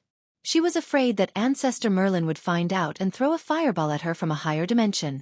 You're just a piston friction on the physical level. I've already entered the magic era. As long as my magic power is further strengthened in the future, 2 or even 3 doppelgangers will not be a problem. Laurel can't fight Sarah and Oliver plus Tommy, right? Thea felt that her thoughts were unrestrained and had almost run to Mars. She quickly calmed herself down. I'm definitely not that dirty. This is the after effect of blood purification. Yes, that's right. She was about to make up a fake boyfriend to deal with Laurel. Bang! Bang! The familiar sound of an M1911 pistol reached her ears. Thea instantly picked up the fork on the table, ready to throw it out if there was any danger.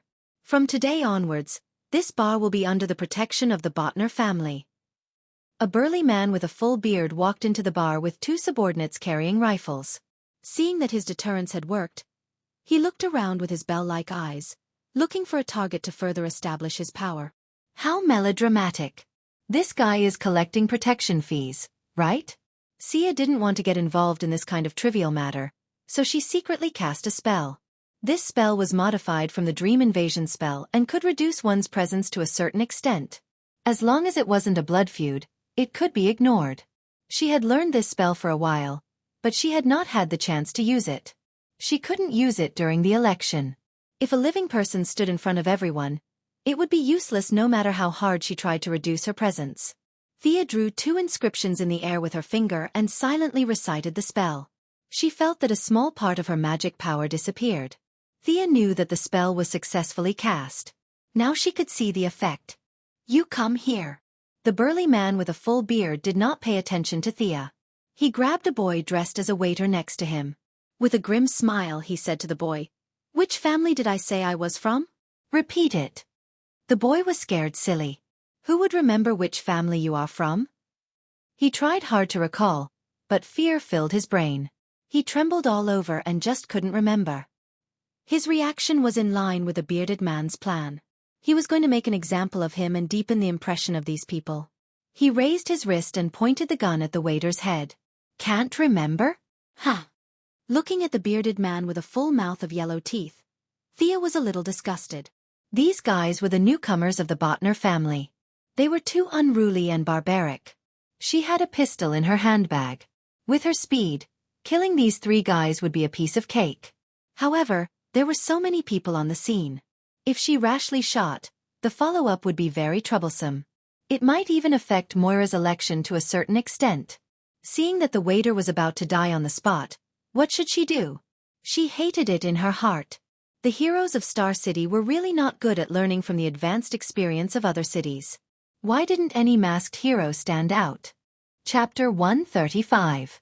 Be careful and don't come out, Laurel whispered to Thea while she was secretly hating the fact that Star City didn't have a hero. After that, he didn't care about his weak strength anymore. He stood up fearlessly and shouted, "Stop!" For a moment, Laurel became the focus of everyone. Thea almost fainted. Sure enough, she wasn't a pure hero of justice. The valiant and high-spirited person next to her was. Thea looked at Laurel with disappointment. Could the self-defense fighting skills taught by your father be enough to deal with these three gangsters? Why didn't you think carefully before jumping out? This was too brainless. No wonder the villains were so good at scheming against the heroes. They were all led into a ditch by the righteous heroines. She certainly couldn't watch Laurel get beaten into a sieve. She was a friend. If she didn't have the ability, she could only take the blame for her. She didn't expect that today she would enjoy the treatment of a male protagonist. She cursed in her heart and grasped the fork in her hand, ready to take the initiative and kill the bearded man. When the bearded man saw that it was Laurel, the blonde beauty, he turned around and showed a wretched smile to his two subordinates. He took away the pistol aimed at the waiter and pointed it at Laurel. "Beauty, are you talking to me? Can you shout a little louder?" After saying that, he straightened his back a few times and laughed loudly in the midst of his subordinates jeering. This scum. Thea shifted her gaze from his eyes to his mouth. She would use this fork to teach him how to speak. Laurel wasn't the future Black Canary. At this time, she had just graduated from university and started working. It could be said that she was a very immature newcomer. Facing a gangster with a gun, her legs unconsciously trembled. But she still held on and looked at the bearded man without showing any weakness. The bearded man was a little dissatisfied when he didn't panic like he had imagined. He was ruthless in his heart and was ready to fire at Laurel. Now was the time. Thea was ready to strike, but just as the fork was about to leave her hand, her powerful spiritual power sensed the abnormality, and she couldn't help but withdraw it. A dark black arrow pierced into the bearded man's shoulder. The shot that was originally aimed at Laurel was unexpectedly off target. Who was it? Nowadays, other than her, there were other people who used bows and arrows. Xia hurriedly looked in the direction where the arrow had come from. She almost bit her tongue when she saw it. The newcomer was of medium build. He was dressed in black and wore a black hat that covered most of his face. He stood on the wall like a recluse, holding a black recurve bow that Thea was very familiar with. Why would he come to save Laurel? However, upon closer inspection, the man's attire was slightly different from Old Ma's. He wasn't wearing the traditional black combat suit of the League of Assassins. Instead, he seemed to be wearing a black leather suit that was specially made. The man in black seemed to be very nervous. After making eye contact with Thea, he hurriedly looked away and shouted to the two girls, "Run!" The bearded man was shot by an arrow. He panicked and ordered his subordinates to open fire. At this time, the subordinates also saw the man in black and fired a rain of bullets at him with their automatic rifles. Then, under Thea's horrified gaze, the man in black was hit by a stray bullet and fell from the corner of the wall. Oh, this guy definitely wasn't Old Ma. The distance was more than 100 meters. If he had a little bit of experience in dodging, he wouldn't have been hit. But whether or not he was one of them, Thea couldn't just watch him be killed. She swung her hand and hit the bar's light with the fork. Using a gun would easily expose her identity. The smoke would cause a reaction, and the bullet traces would be easily exposed. The fork was fine. She wasn't afraid of leaving fingerprints on it. Then, Thea grabbed Laurel, who was slow to react, and ran out in the midst of the chaos. When passing the corner, she looked around and saw that there were no surveillance cameras. Under the cover of the night, she created a clone to rescue the man in black who was shot. The clone had the skills of the original body.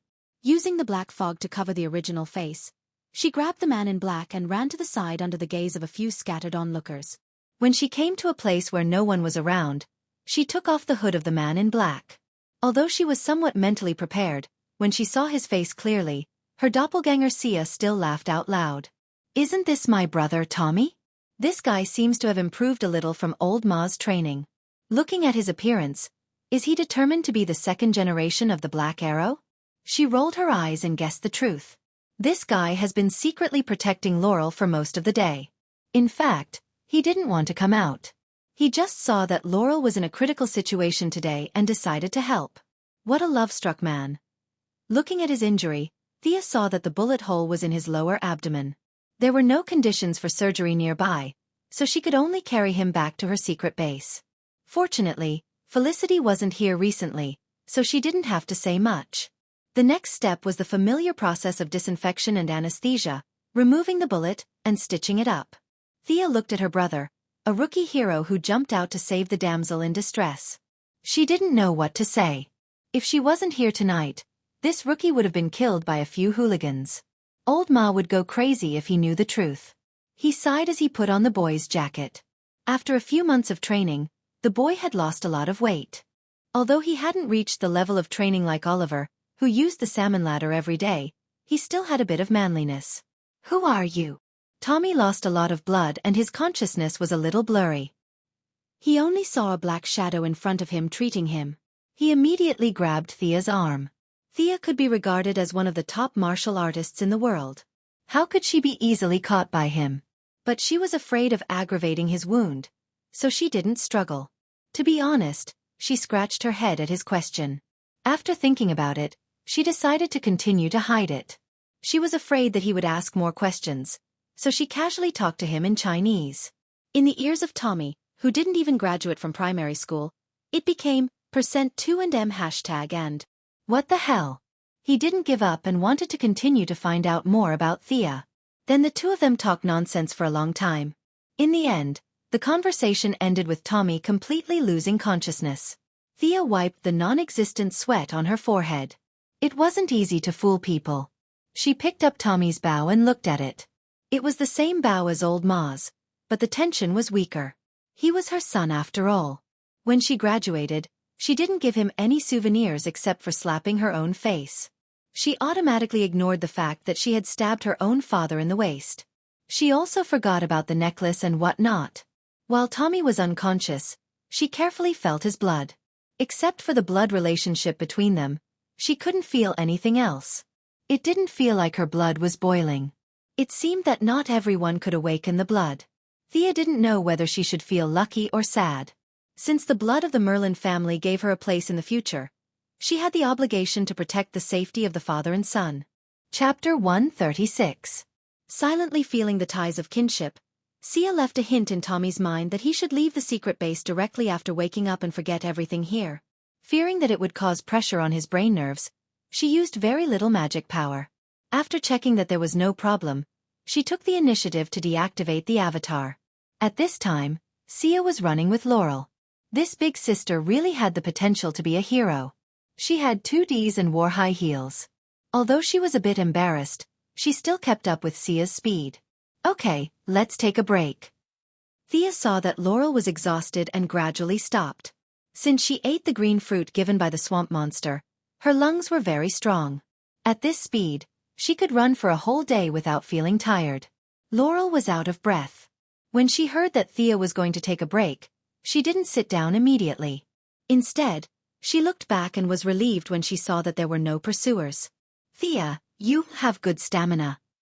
After resting for a while, the observant Laurel immediately noticed that something was wrong. She was so tired that her tongue was hanging out, but Thea next to her looked like nothing had happened. Thea could only change the topic to her regular exercise and family inheritance. Olivier's body was so strong that it was inherited from his parents. She gave Laurel a knowing look. At this time, Laurel had sobered up and was not as bold as before. She didn't understand that these two aspects were actually not the same thing. She nodded a little embarrassedly and changed the topic. The two women talked about the recent security issues in Star City. At this time, Thea's avatar returned to her original body and she understood what had happened. Do you know who shot that arrow? Thea lowered her voice, as if there was a big secret hidden in it. Laurel's eyes were a little strange. How would I know? I didn't see anything clearly. I only remember that I was scared, and then the bearded man suddenly fell to the ground. After that, it was pitch black and you pulled me out. Laurel crossed her arms and looked up at a 45-degree angle to think about the truth. This was the true female lead at work. After being rescued by a hero, her curiosity had reached the limit. She had to find out who the masked hero was. After that, she would court death in all sorts of ways. Among the more representative characters were Louise Ryan, Ayers West, and so on. Thea glanced at the deep cleavage that was squeezed out by her arms. Was this a demonstration? There was only one truth. I won't tell you. You can take your time to guess. The next day, Thea accompanied her mother for another day. She greeted her mother and arrived at the Merlin group in the evening. Hi, Thea. Tommy, who was sitting outside the CEO's office, saw her enter. Although he was listless, he still greeted her. Thea scanned her brother with her psychic power. Well, he had recovered well. The small part of her psychic power that she had left before had completely dissipated. It either worked or was wiped out by a higher level of power. Thea felt that it was the former. Why are you in such a bad state? She asked knowingly. Tommy looked a little embarrassed and said that he didn't have a good rest. Thea didn't treat herself as an outsider at all. She leaned on his desk and asked, "What's going on between you and Laurel?" I talked to her a lot yesterday. They did talk a lot, but most of the content was not suitable for children. Tommy didn't know that his dark history was in the hands of the unscrupulous black-hearted girl. When he heard her talk about his girlfriend, he remembered the conversation between Malcolm and his father when he knew that he was going to be a hero. Old Ma's meaning was very straightforward. If you want to be a hero, you can go ahead, but you have to be prepared for the people close to you to be hurt. If you don't prepare anything before killing your way out, then you can only wait to regret it and hammer yourself in the balls. As Oliver's good friend, the two had certain similarities. Whether it was the fact that they both liked Laurel, a woman of infinite justice, or the spirit of sacrificing themselves for the greater good, they both made the same choice, which was to stay away from their loved ones. Thinking of this, he looked at the graceful Thea in front of him. He didn't know the truth, but he secretly sighed that his friend's sister was getting more and more beautiful.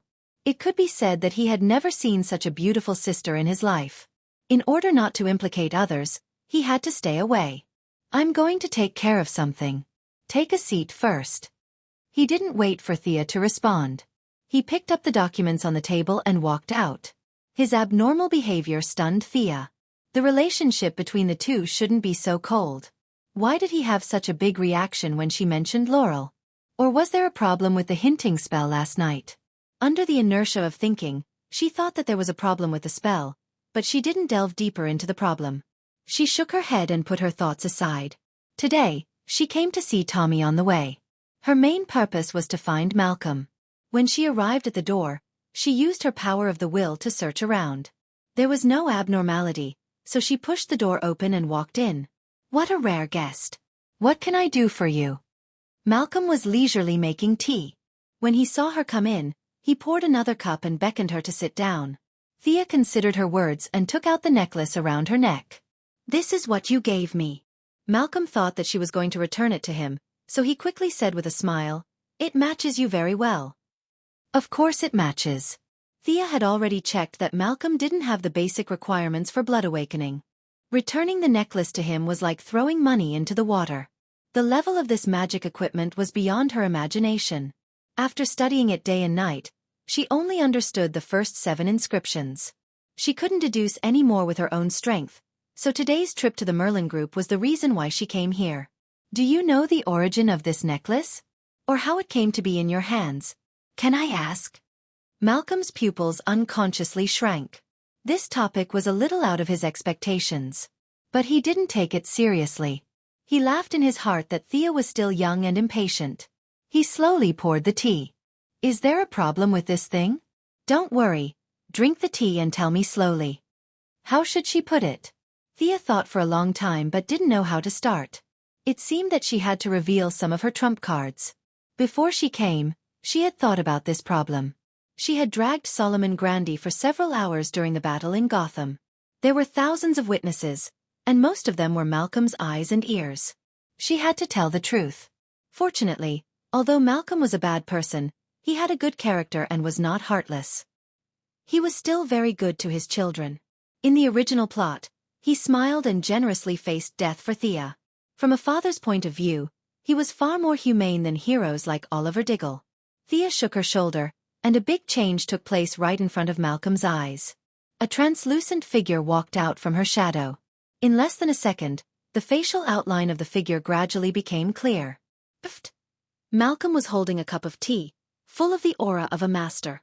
When he suddenly saw two Thea standing in front of him, he couldn't help but spit out the tea in his mouth. What's going on? Old Malone didn't care about his appearance anymore. He stood up in a panic and looked at the shocking scene in front of him. This is the adventure I had in Gotham. This is why I came to find you. The two Thea spoke one after another. Their voices, intonations, and temperaments were exactly the same. Malcolm couldn't believe his eyes. He stared hard for a long time, but he couldn't see what kind of trick it was. Chapter 137. Thea retracted her doppelganger and tried to hold back her laughter. She then told him what had happened. Of course, her story was 70% true and 30% false. She only mentioned that she had been chased by Grundy all over the streets and that she had suddenly awakened some of her abilities. The memories deep in her bloodline told her part of the reason. Merlin? Malcolm murmured the name that he was very familiar with. It was as if he had been living in the slums for 30 years and suddenly received a notice that his house was going to be demolished. Excitement, confusion, and surprise were mixed together. Malcolm, who had always lived by the principle of calmness, was scared out of his wits. Can I have this kind of ability too? Malcolm, who was extremely thirsty for power, held back and asked his question. Thea had expected this question. She believed that any man would have some expectations of supernatural abilities, let alone this man who had been traumatized. If she said that he had no ability, he would have no chance in this lifetime. Go play with your bow and arrow. Of course, she couldn't say this directly. Family ties needed to be protected. She couldn't just talk nonsense. Besides, Thea didn't know if he could awaken his bloodline. Just because she couldn't feel it didn't mean that it didn't exist. Just like in the cultivation world, she was considered to have above-average double spiritual roots. She could build her foundation with a little luck. Old Ma and Tommy were similar to mixed spiritual roots. It was extremely difficult for them to cultivate. However, it wasn't impossible. It was just that she didn't know the method. She couldn't let him down.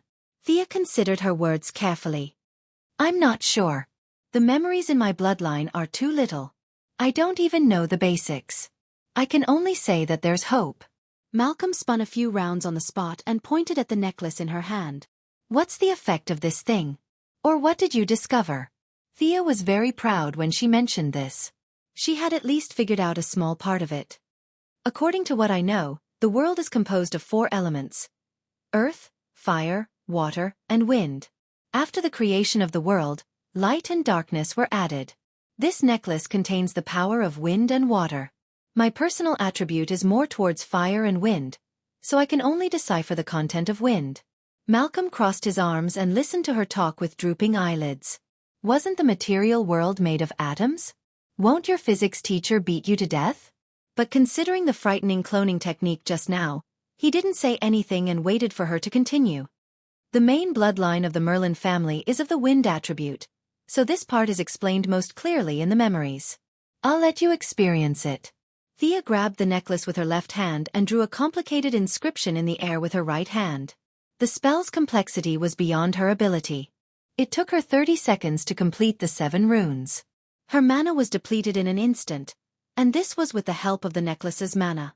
Her current mana accumulation was far from enough to cast this spell by herself. Malcolm looked at the green wind around Thea's finger.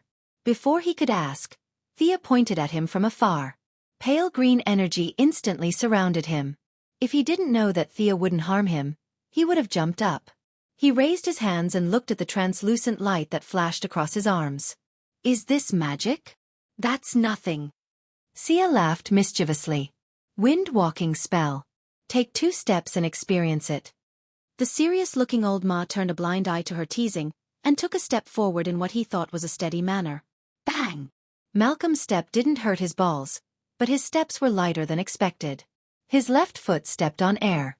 In order not to embarrass himself in front of his daughter, he used all his strength and tried to regain his balance with his right foot. However, the bad thing was that he didn't manage to control his balance. Like a rocket, he crashed into the ceiling 5 meters above the ground, making a loud dong sound. Malcolm rubbed his head and felt that his face was distorted by the pain. Looking at Thea, who was happily beating the floor, he felt depressed. Fortunately, he was indeed extraordinary. After moving around a few times in the room, he gradually familiarized himself with the changes in his body. So light, I can barely feel the weight of my body. At this time, he was running quickly in the spacious CEO's office, occasionally running a few steps on the wall. This was something he couldn't do before. This made him yearn for this power more and more. How long does this spell last? Old Ma ran happily, a smile appearing on his usually gloomy face. This speed is too slow. Won't you go crazy if you see the flash? Thea expressed her disdain for her father's curiosity. It works on me for about half an hour. I don't know if it works on you. Why is there a difference? Old Ma couldn't help but think. Could it be that his talent was particularly poor, so the consumption of magic was high? In fact, his guess was not far from the truth. Thea didn't prepare to explain it in detail. She vaguely said that the spell was like this and that if he was angry, he could bite it. 15 minutes. Thea observed that the green light on Malcolm's body had completely disappeared. It seemed that the spell's duration would be reduced by half when it was used on someone other than the original body. Thea naturally went into today's main topic. I'm not here to ask you to perform. Do you have any specific clues about the Merlin family? Do you have any records about the inheritance? Malcolm was more anxious than Thea after experiencing the wonders of magic firsthand. He racked his brains. Did his father, who had died 30 years ago, and Thea's grandfather, who she had never met, tell him anything before he left? The more he thought about it, the more confused he became. When his father died, it was during the Cold War. The American economy was in a slump, and Thea's grandfather only taught him the craft of shoe repair. He didn't care about it at all. After that he went to sea. Damn, would there be any clues about the inheritance? He vaguely remembered that the old man gave him a shoe repair kit, and then he died. It had been 30 years, who knew where it was? Thea watched Malcolm's face turn from red to green, and then from green to black. She was afraid that he would go crazy and interrupt his train of thought. You have to think further. When did the Merlin family arrive in Star City? Did you have any relatives before that? Can you contact them? Her barrage of questions brought Malcolm back to reality as he tried to figure out where the shoe repair box was. He didn't care about this problem at all. God knew how many relatives he had. How many in America? There were at least tens of thousands of them. What about Europe? He could only say that there were more. After thousands of years, the amount of work to find people was too much. Seeing Malcolm lowering his head and pondering, Thea was secretly pleased. A lot of work was right. She didn't want him to think about sabotaging every day. She couldn't let him ruin her mother's political achievements. This was the same as dealing with Batman. She gave him something to do to prevent him from thinking too much. Batman used responsibility to restrain him, and Malcolm used power to tempt him. She didn't know how effective it was, but at least they were all hooked. Chapter 138. Anne. Thea began, carefully pondering over her words. What else? Old Ma's head was now full of clues, such as genealogy, birth certificates, and so on. He could not wait to break into the National Immigration Administration and retrieve all the files since the founding of the country. When he heard that there was more, he thought it was about clues and listened attentively. You know that I've seen Talia, right?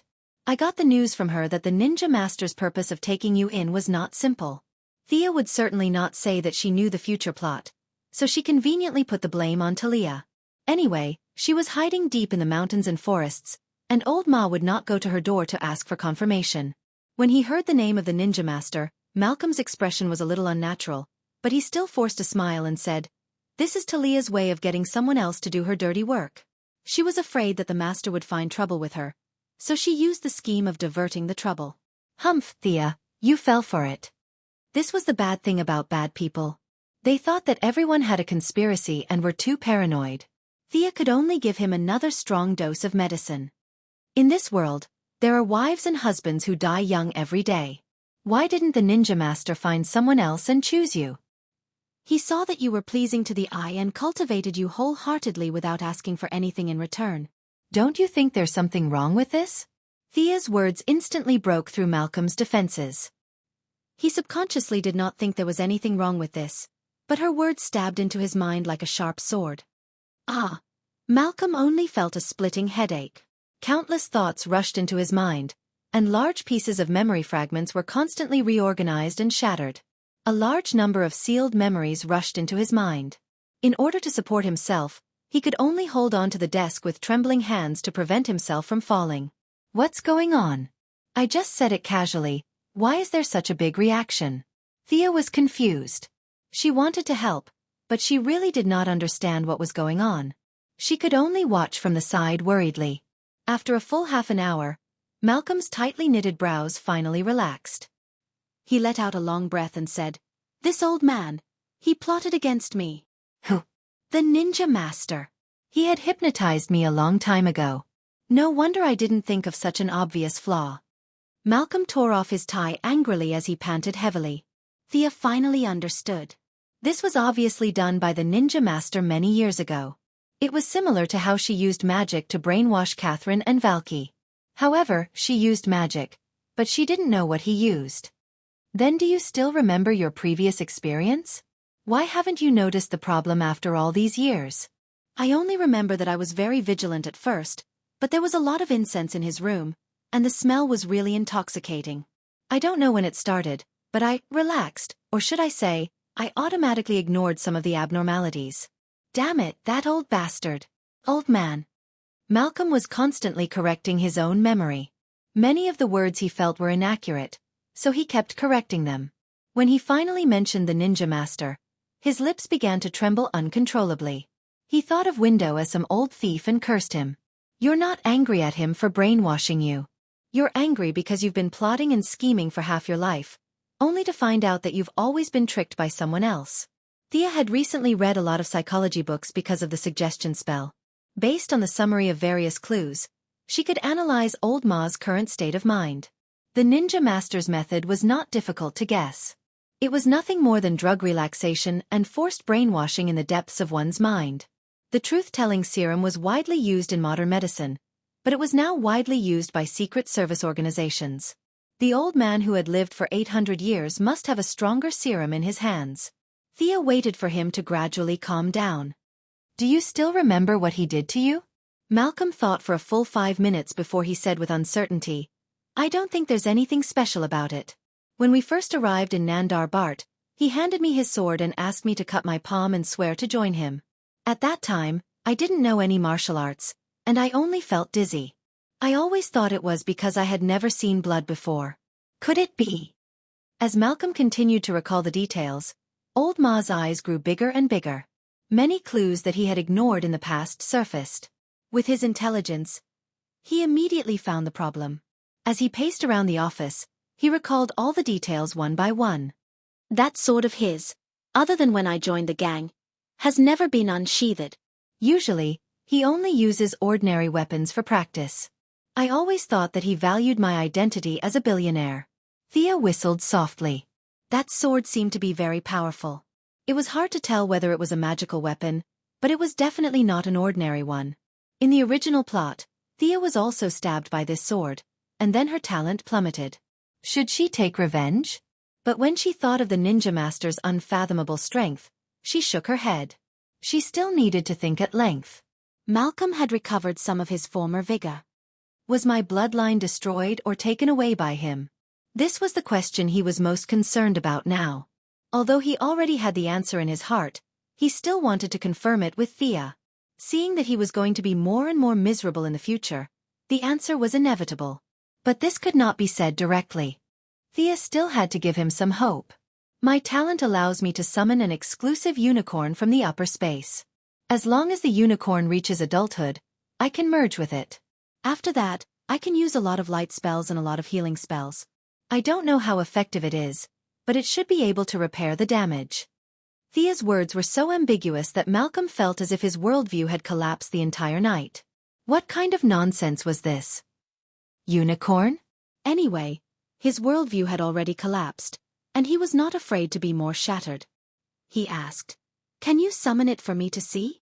Could she summon it at night? Thea had never tried it before. With an experimental mentality, she summoned it once. The little unicorn, who used to be at her beck and call, only appeared in front of the two after a full 5 minutes of white smoke. Feeling the discomfort of the night, it sent Thea a message that it was not in a good mood. Thea hugged the unicorn and gestured to Malcolm. Recently, she had been helping Moira with the election every day, participating in all kinds of square activities and civic gatherings. Thea had been basking in the sun a lot. At this time, the little unicorn had grown a lot and was no longer the size of a palm. Sensing its displeasure, Thea could only hug it with both hands as if she was coaxing a child. Sensing that there were outsiders nearby, the little unicorn poked its head out of Thea's arms and saw Malcolm not far away. Bah! Bah! Bah! It spat fiercely at Malcolm, who had a dark expression on his face. Ha ha! Thea laughed awkwardly and quickly comforted the cute pet. She sent the little unicorn back to the different space under Malcolm's gradually darkening face. Chapter 139. Malcolm's face was extremely ugly. He pointed at the place where the little unicorn disappeared and asked softly, My bloodline can't summon this guy, right? Thea shook her head. Getting a different answer from everyone, Old Ma breathed a sigh of relief. He didn't want such a stupid thing to follow him every day. A little girl might think it was cute, but he, a man in his late 50s, couldn't stand it. It was too weird. If he had to summon such a thing every time he fought, he would rather continue to practice archery than have this bloodline. He couldn't afford to lose face like this. Thea spread out her hands.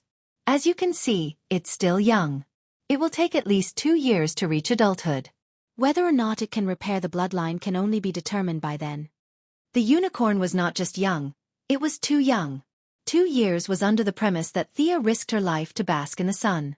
Of course, there was not only one way to become stronger. She could continue to dig deeper into the power of the bloodline and increase the speed of purification. She could also absorb more sunlight per unit of time and increase the efficiency of conversion. Fortunately, she was now somewhat similar to Superman. She couldn't get tanned no matter how much she basked in the sun.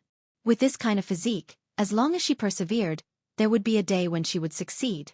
Basking in the sun was relatively reliable.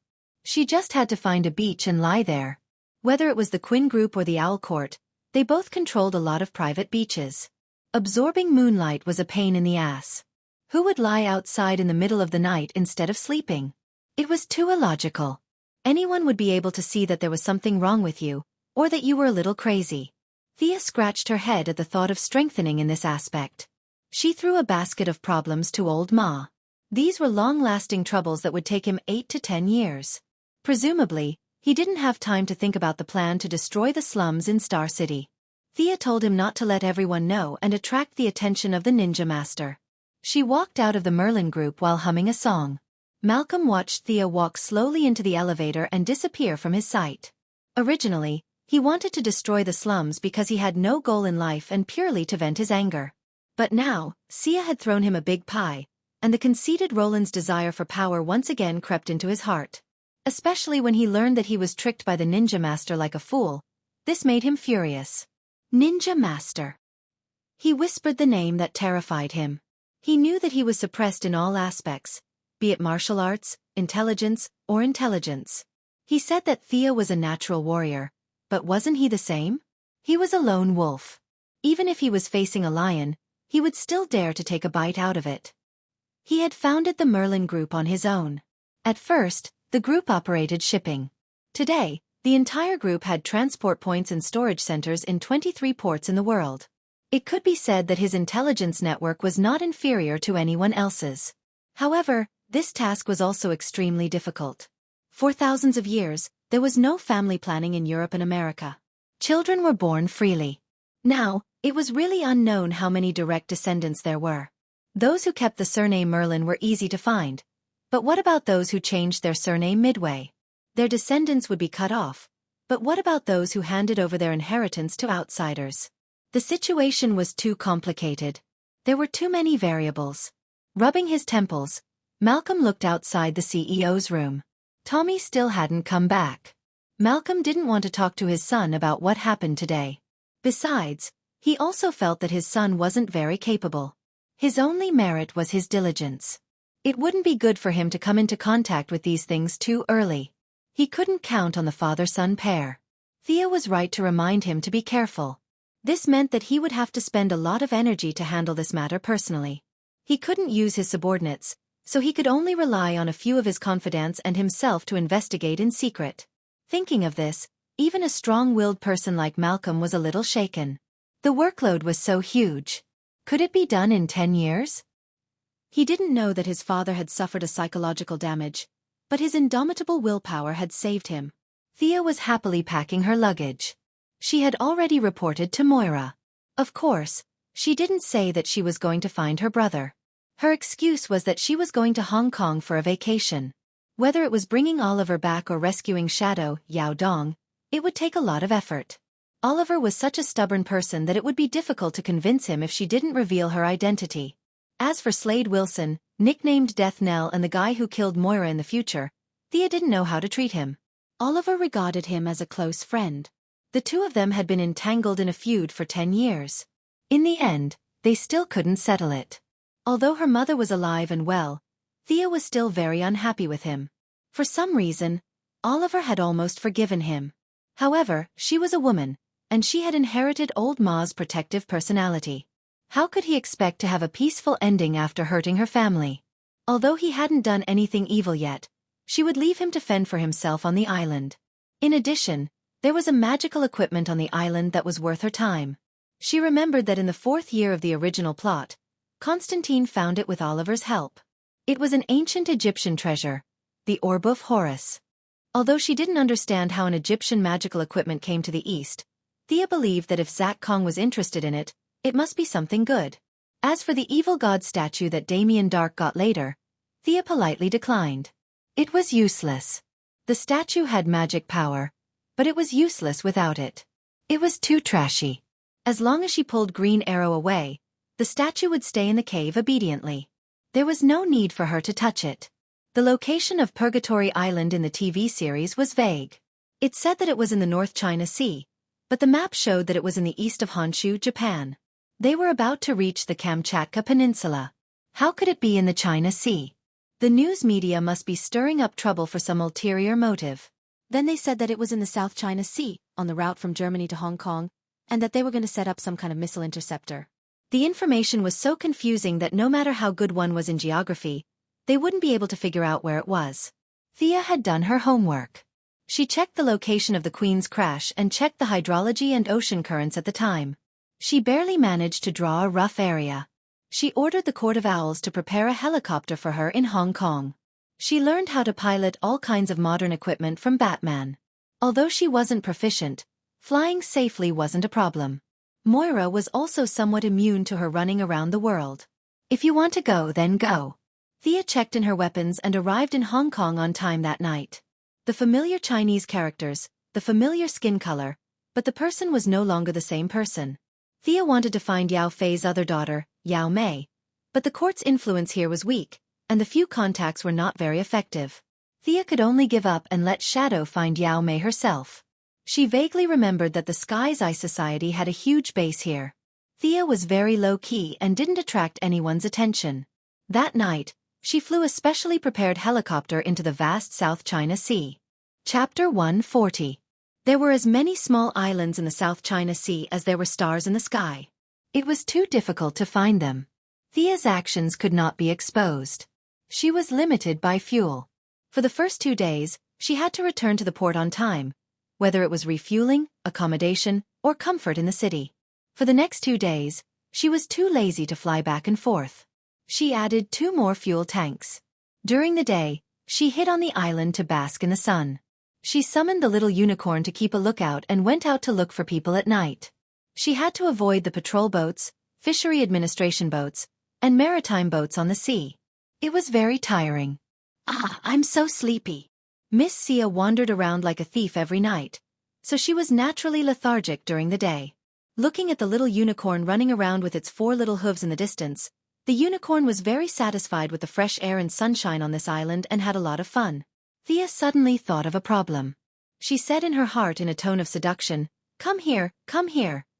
Theoretically, they could communicate with each other without any problems. However, the little unicorn was too young now. It could only convey some thoughts like it was hungry and comfortable. Thanks to the strong sun these days, the little unicorn had grown bigger. If it used to be the size of a palm, it was now the size of a foot. The little unicorn jumped happily in front of Thea. It thought that she was going to give it something to eat. This little guy was not picky. 2 days ago, it ate the squid Thea bought at a roadside stall in Hong Kong happily. Looking at the little unicorn who was shaking its head and wagging its tail to flatter her, Thea rolled her eyes.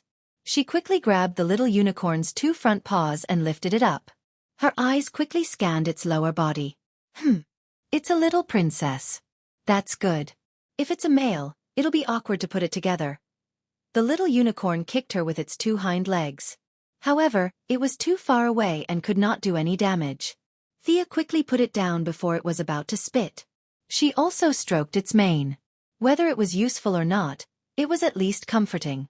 After confirming its gender, the rest was easy. I should give you a name, Thea thought while touching her chin. What? You have a name? No, I have to give you a name. Thea declared her sovereignty domineeringly, but she couldn't think of a good name because of her difficulty in naming, so. My daughter, the day you were born, the entire Lordaeron forest whispered the same name.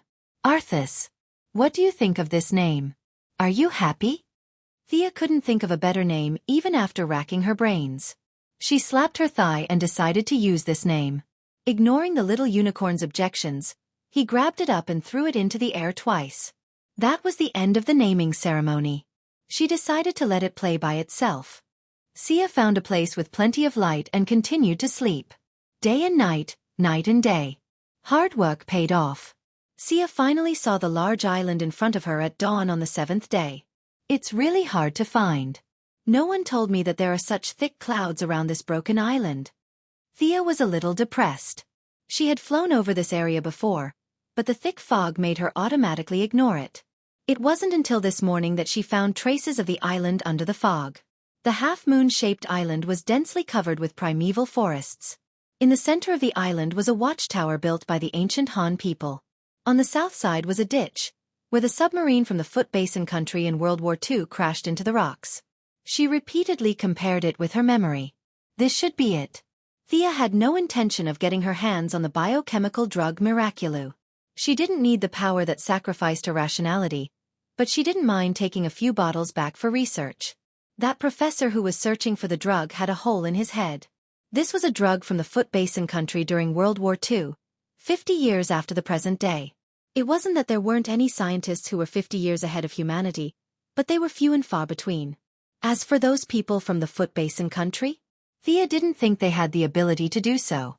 The tribunal's experiment on strengthening humans had some similarities with Miraculou. She would give them a bottle and see if they could learn from each other. Thea didn't fly over to look for them. The island was much bigger than she imagined, about the size of a second-tier city. Oliver thought that there were only a few of them on the island, but he was wrong. There were people who planted flowers, made medicine, dug holes, and searched for treasures on the island. There were thousands of mercenaries from all over the world. If you left today, I'd come back tomorrow. There was no free time at all. It was just that the island was too big, and no one would bump into each other. She lowered the altitude, found a small valley, and parked the helicopter. This time, she took out all her equipment. Not a single arrow was missing. Her mechanical arm had also been successfully developed.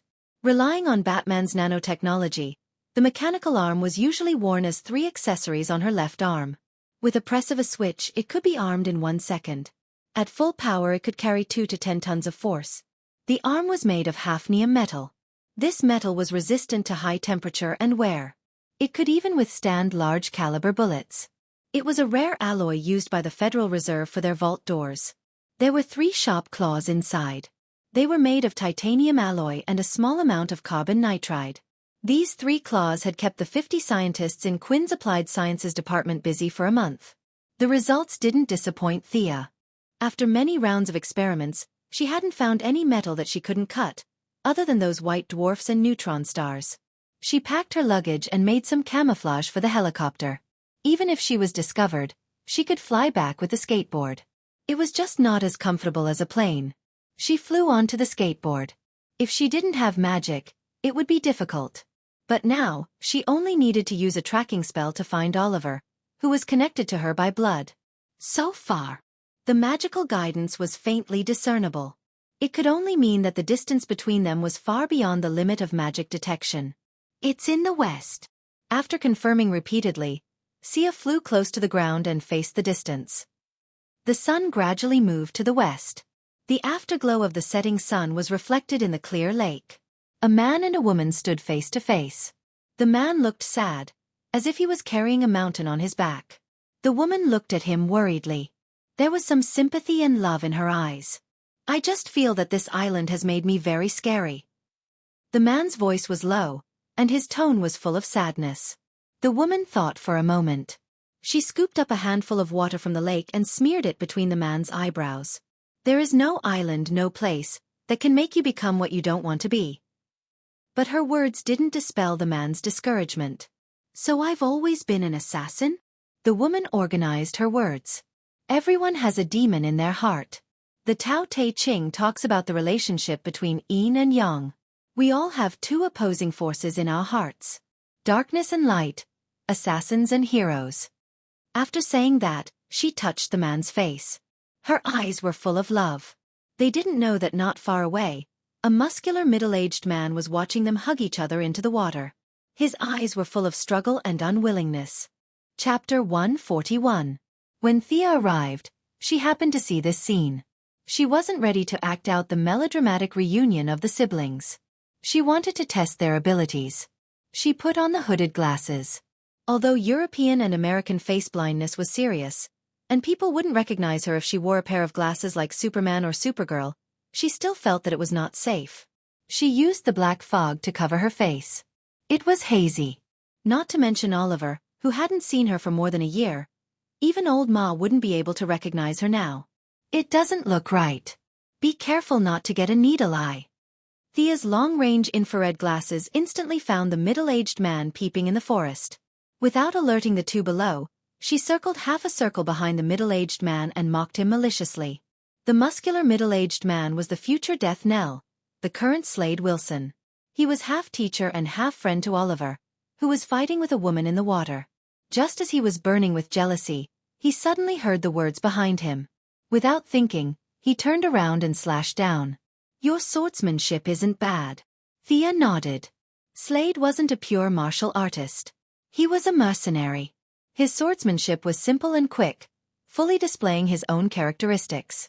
His strength and speed combined with his height and arm length made this slash full of momentum and power. Even if Thea was given a sword to slash, she wouldn't be able to bring out the charm of this sword. Slade didn't reject firearms. He could combine pistols and rifles with traditional cold weapons. But now that he was in purgatory, there were no firearms.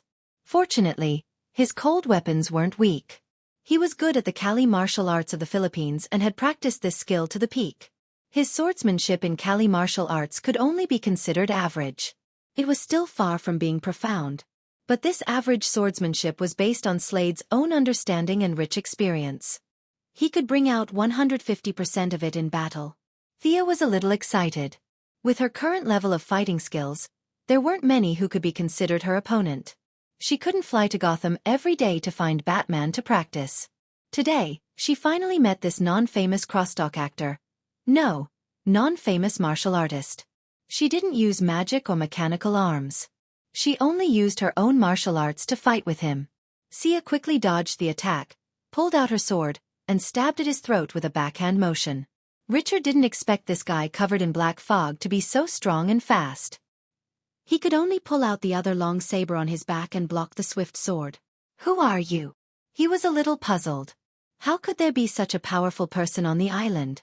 Thea didn't pay any attention to him at all.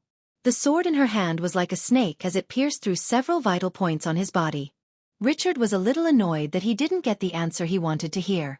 Taking advantage of his height and strength, he slashed left and right with his two swords and fought with Thea. Thea did not take the broad path of Batman. Of the 127 types of martial arts, she had only practiced a little more than 20. Although her IQ was considered top-notch, she had not reached the limits of human beings like Batman. Learning too much would only make her dizzy. Batman's method was only suitable for himself. Therefore, she had never practiced Richard's Kali martial arts. From the bottom of her heart, she looked down on the Philippines. What kind of top-notch martial arts could a broken country like that have? After exchanging a few blows, she relied on parrying to familiarize herself with his moves and to spy on Richard's flaws. As a veteran, Richard naturally knew what she was trying to do. However, it was not an exaggeration to say that he was old and strong. He used the entire set of swordsmanship back and forth twice. He had no intention of changing his moves. His two long sabers flew up and down, trying to finish off his opponent as quickly as possible. Thea found it funny. This set of swordsmanship was really ordinary. Even the creator of this set of swordsmanship was not as good as the current Richard.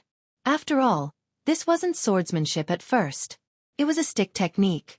In the remote forests of the Philippines, there was almost no iron ore.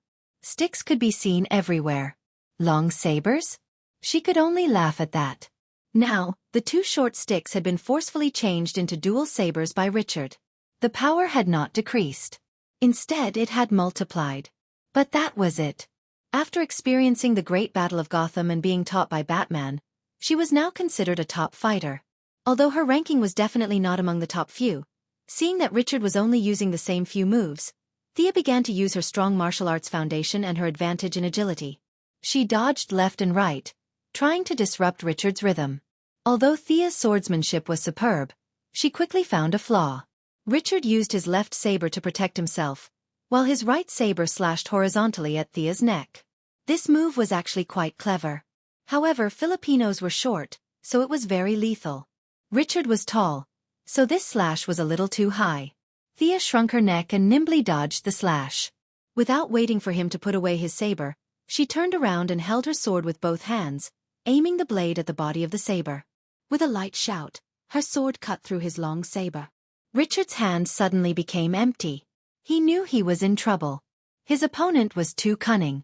She had been holding her sword silently. Now, she suddenly attacked and caught him off guard. He saw Thea's wrist tremble slightly, and the sword made a half circle, stabbing towards his eyes. "Stop!" a woman shouted. Although her tone was urgent, the gentle and delicate feeling in her voice was still lingering. Sia had long noticed her and Oliver rushing over.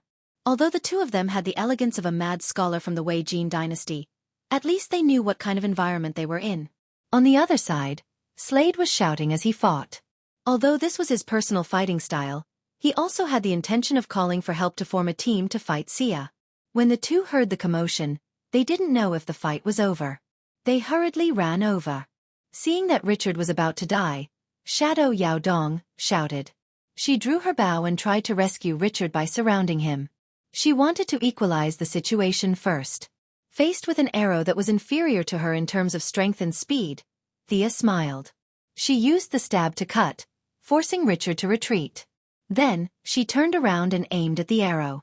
She reached out with her jade-white left hand and easily caught the arrow. "Who are you?" Shadow was in a sorry state. Her hair was wet, and she ran out in only her black underwear. She was a little worried about her mysterious opponent. Although she didn't know about the Assassin League, she had seen her father catch the arrow with her bare hands. She wondered if this person was her father's enemy. Thea looked at Shadow, who was only in her underwear, and found it funny. She couldn't help but glance at her little pigeon. Finally, she found someone younger than her. After all, she was surrounded by women like Laurel and Catwoman every day. Thea was under a lot of pressure. This girl in front of her had a well-proportioned body and smooth skin. How would she feel? She glanced at Oliver, who was beside her. To be honest, she was a little disappointed. Oliver's footsteps were sluggish, and his eyes were unfocused. Forget about the future Green Arrow, he couldn't even compare to Tommy, who was currently a rookie hero in Star City. Chapter 142. Actually, she had wronged Oliver. After all, Oliver had stayed on this lousy island for more than a year, spending every day with Yao Fei and Richard, the two old bachelors. Although he had practiced archery for a few days, as a young man, he had nowhere to vent his energy. Recently, old Yao had sadly passed away, and his beautiful daughter had come to teach Oliver archery. Although he felt a little sorry for old Yao's ardent expectations, it was always pleasing to see a beautiful lady replaced by a fierce old man. Not to mention such a gentle girl, even Oliver would get excited when he saw a sow. He felt that the heavens had not mistreated him. Today, he had suffered a bit of a blow, and Shadow had gone to comfort him. The two were on the same wavelength, and they were about to bond over the lake. Just as the water reached the canal and was about to flow, Shadow heard Richard shout. She hurriedly interrupted him, and the two hurried over to help. His mind was muddled, and his thoughts had not switched to the battle channel. He took out his pistol and assumed what he thought was a standard combat posture. He looked at Richard from the corner of his eye, waiting for his big brother to make a decision. Slade didn't hide anything from Xia. He gestured at the two of them to surround them. Xia felt that Shadow was only slightly stronger than the Union of Assassins, not to mention Oliver, who was a complete weakling. However, the three of them were still troublesome to deal with. Slade had a keen sense of the battlefield, and he was a rare master tactician. It would be embarrassing if he was countered by them. She looked at the time. It was time for the Een runes to recharge. She shook her shoulders. Under the three's shocked gazes, a clone that looked exactly like her walked out of the shadows. Thea threw the bow to the clone and pointed at Shadow and Oliver with her chin, implying that they were hers. The clone had her skills and thought process. She sighed, nocked an arrow, and shot at the dumbfounded Shadow. "Let's continue." Thea didn't care if the three's jaws dropped. She picked up her sword and continued to beat Richard. Mutant. Although he had never seen it with his own eyes, he felt that the guy in front of him was very much like a legendary psychic because he had never heard of anyone who practiced martial arts and turned into two people. Thea did not deny it. "Guess as you wish. If Olivier and Shadow asked, I would explain. But you? Forget it." No matter how hard Slide tried to defend himself, he had not been injected with Miraculou, so he was still in the normal range in all aspects. Against a technical grandmaster of combat like Thea, he was having a hard time. Although he looked mighty and loud, he was actually using up a lot of his stamina. Thea diverted a bit of her attention to the other side. Her doppelganger's archery skills completely suppressed Shadow's. If it weren't for the fact that she didn't want to hurt her, she would have killed her long ago. On the other side, Oliver held a gun and found that no one was paying attention to him. He looked at the battlefield uneasily and wanted to help, but he felt that the situation on both sides was quite dangerous, so he hesitated. "Hit this. This is my real body." Slide, who was at a complete disadvantage, was still very clear-headed. Although he had never seen a doppelganger technique before, His intuition told him to make the right decision. As expected of the master tactician who almost defeated the alliance, Thea couldn't help but admire him. It seemed that she shouldn't use this technique in front of the enemy next time. Facing Oliver's gun, she glanced at it indifferently. Although she was not afraid, she did not want to play dodging games. She loudly recited a famous saying from the Assassin League, "Guns are the toys of the weak." With a flick of her hand, she enveloped Oliver with dark mist. With the help of her recent diligent training, she could now cast this spell on her own, which originally required a dagger as a guide. With the help of the Een mark, she could cast it faster and more powerful. With the help of the Een mark, she could cast dark mist and suggestion instantly. However, if it was daytime, these two spells would be difficult to cast and their effects would be weakened. The ancients relied on the sky to make a living. Now, she could use spells according to the time.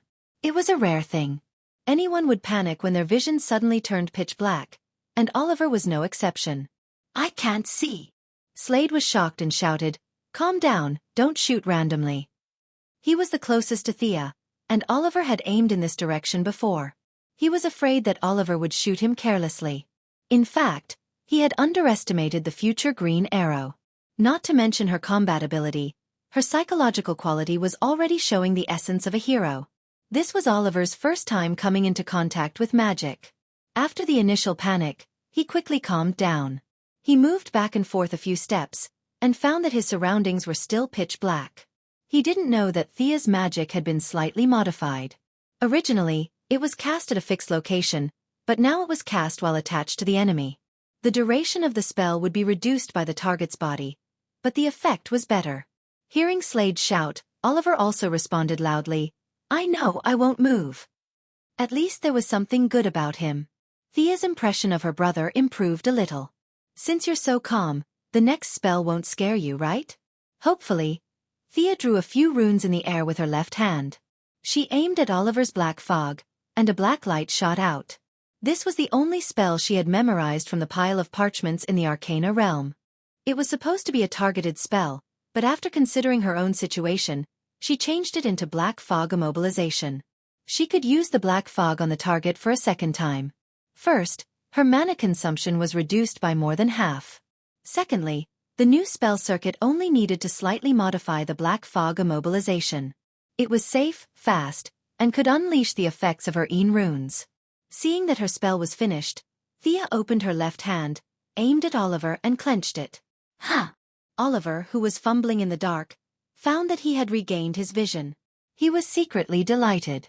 It was not a good feeling to be blind. He decided to stay away from the mysterious person. "I can't mess with you, so I'll hide, okay? I'll go help the little beauty shadow, okay?" But just as he was about to move, he was shocked to find that he couldn't move at all. Slade was about to call him over to help, but when he saw him gritting his teeth, he couldn't help but be stunned. Thinking of Sia's murmur just now, he was completely stunned. He was just a mercenary now, not a death knell in the future. With his knowledge, understanding people with superpowers was the limit. He had never even heard of a mage at a higher level, let alone seen one. This was the first time in his life that he had come into contact with a supernatural power. His hands and feet were in a mess, and Sia found an opening and knocked him to the ground. Just as he straightened his neck and was about to fight back, Sia hit him on the back of the neck with a karate chop. Phew! Now that this eyesore was taken care of, the rest was much easier. The doppelganger forced Shadow to retreat with 2 arrows. She handed the bow to the real body and disappeared like a shadow.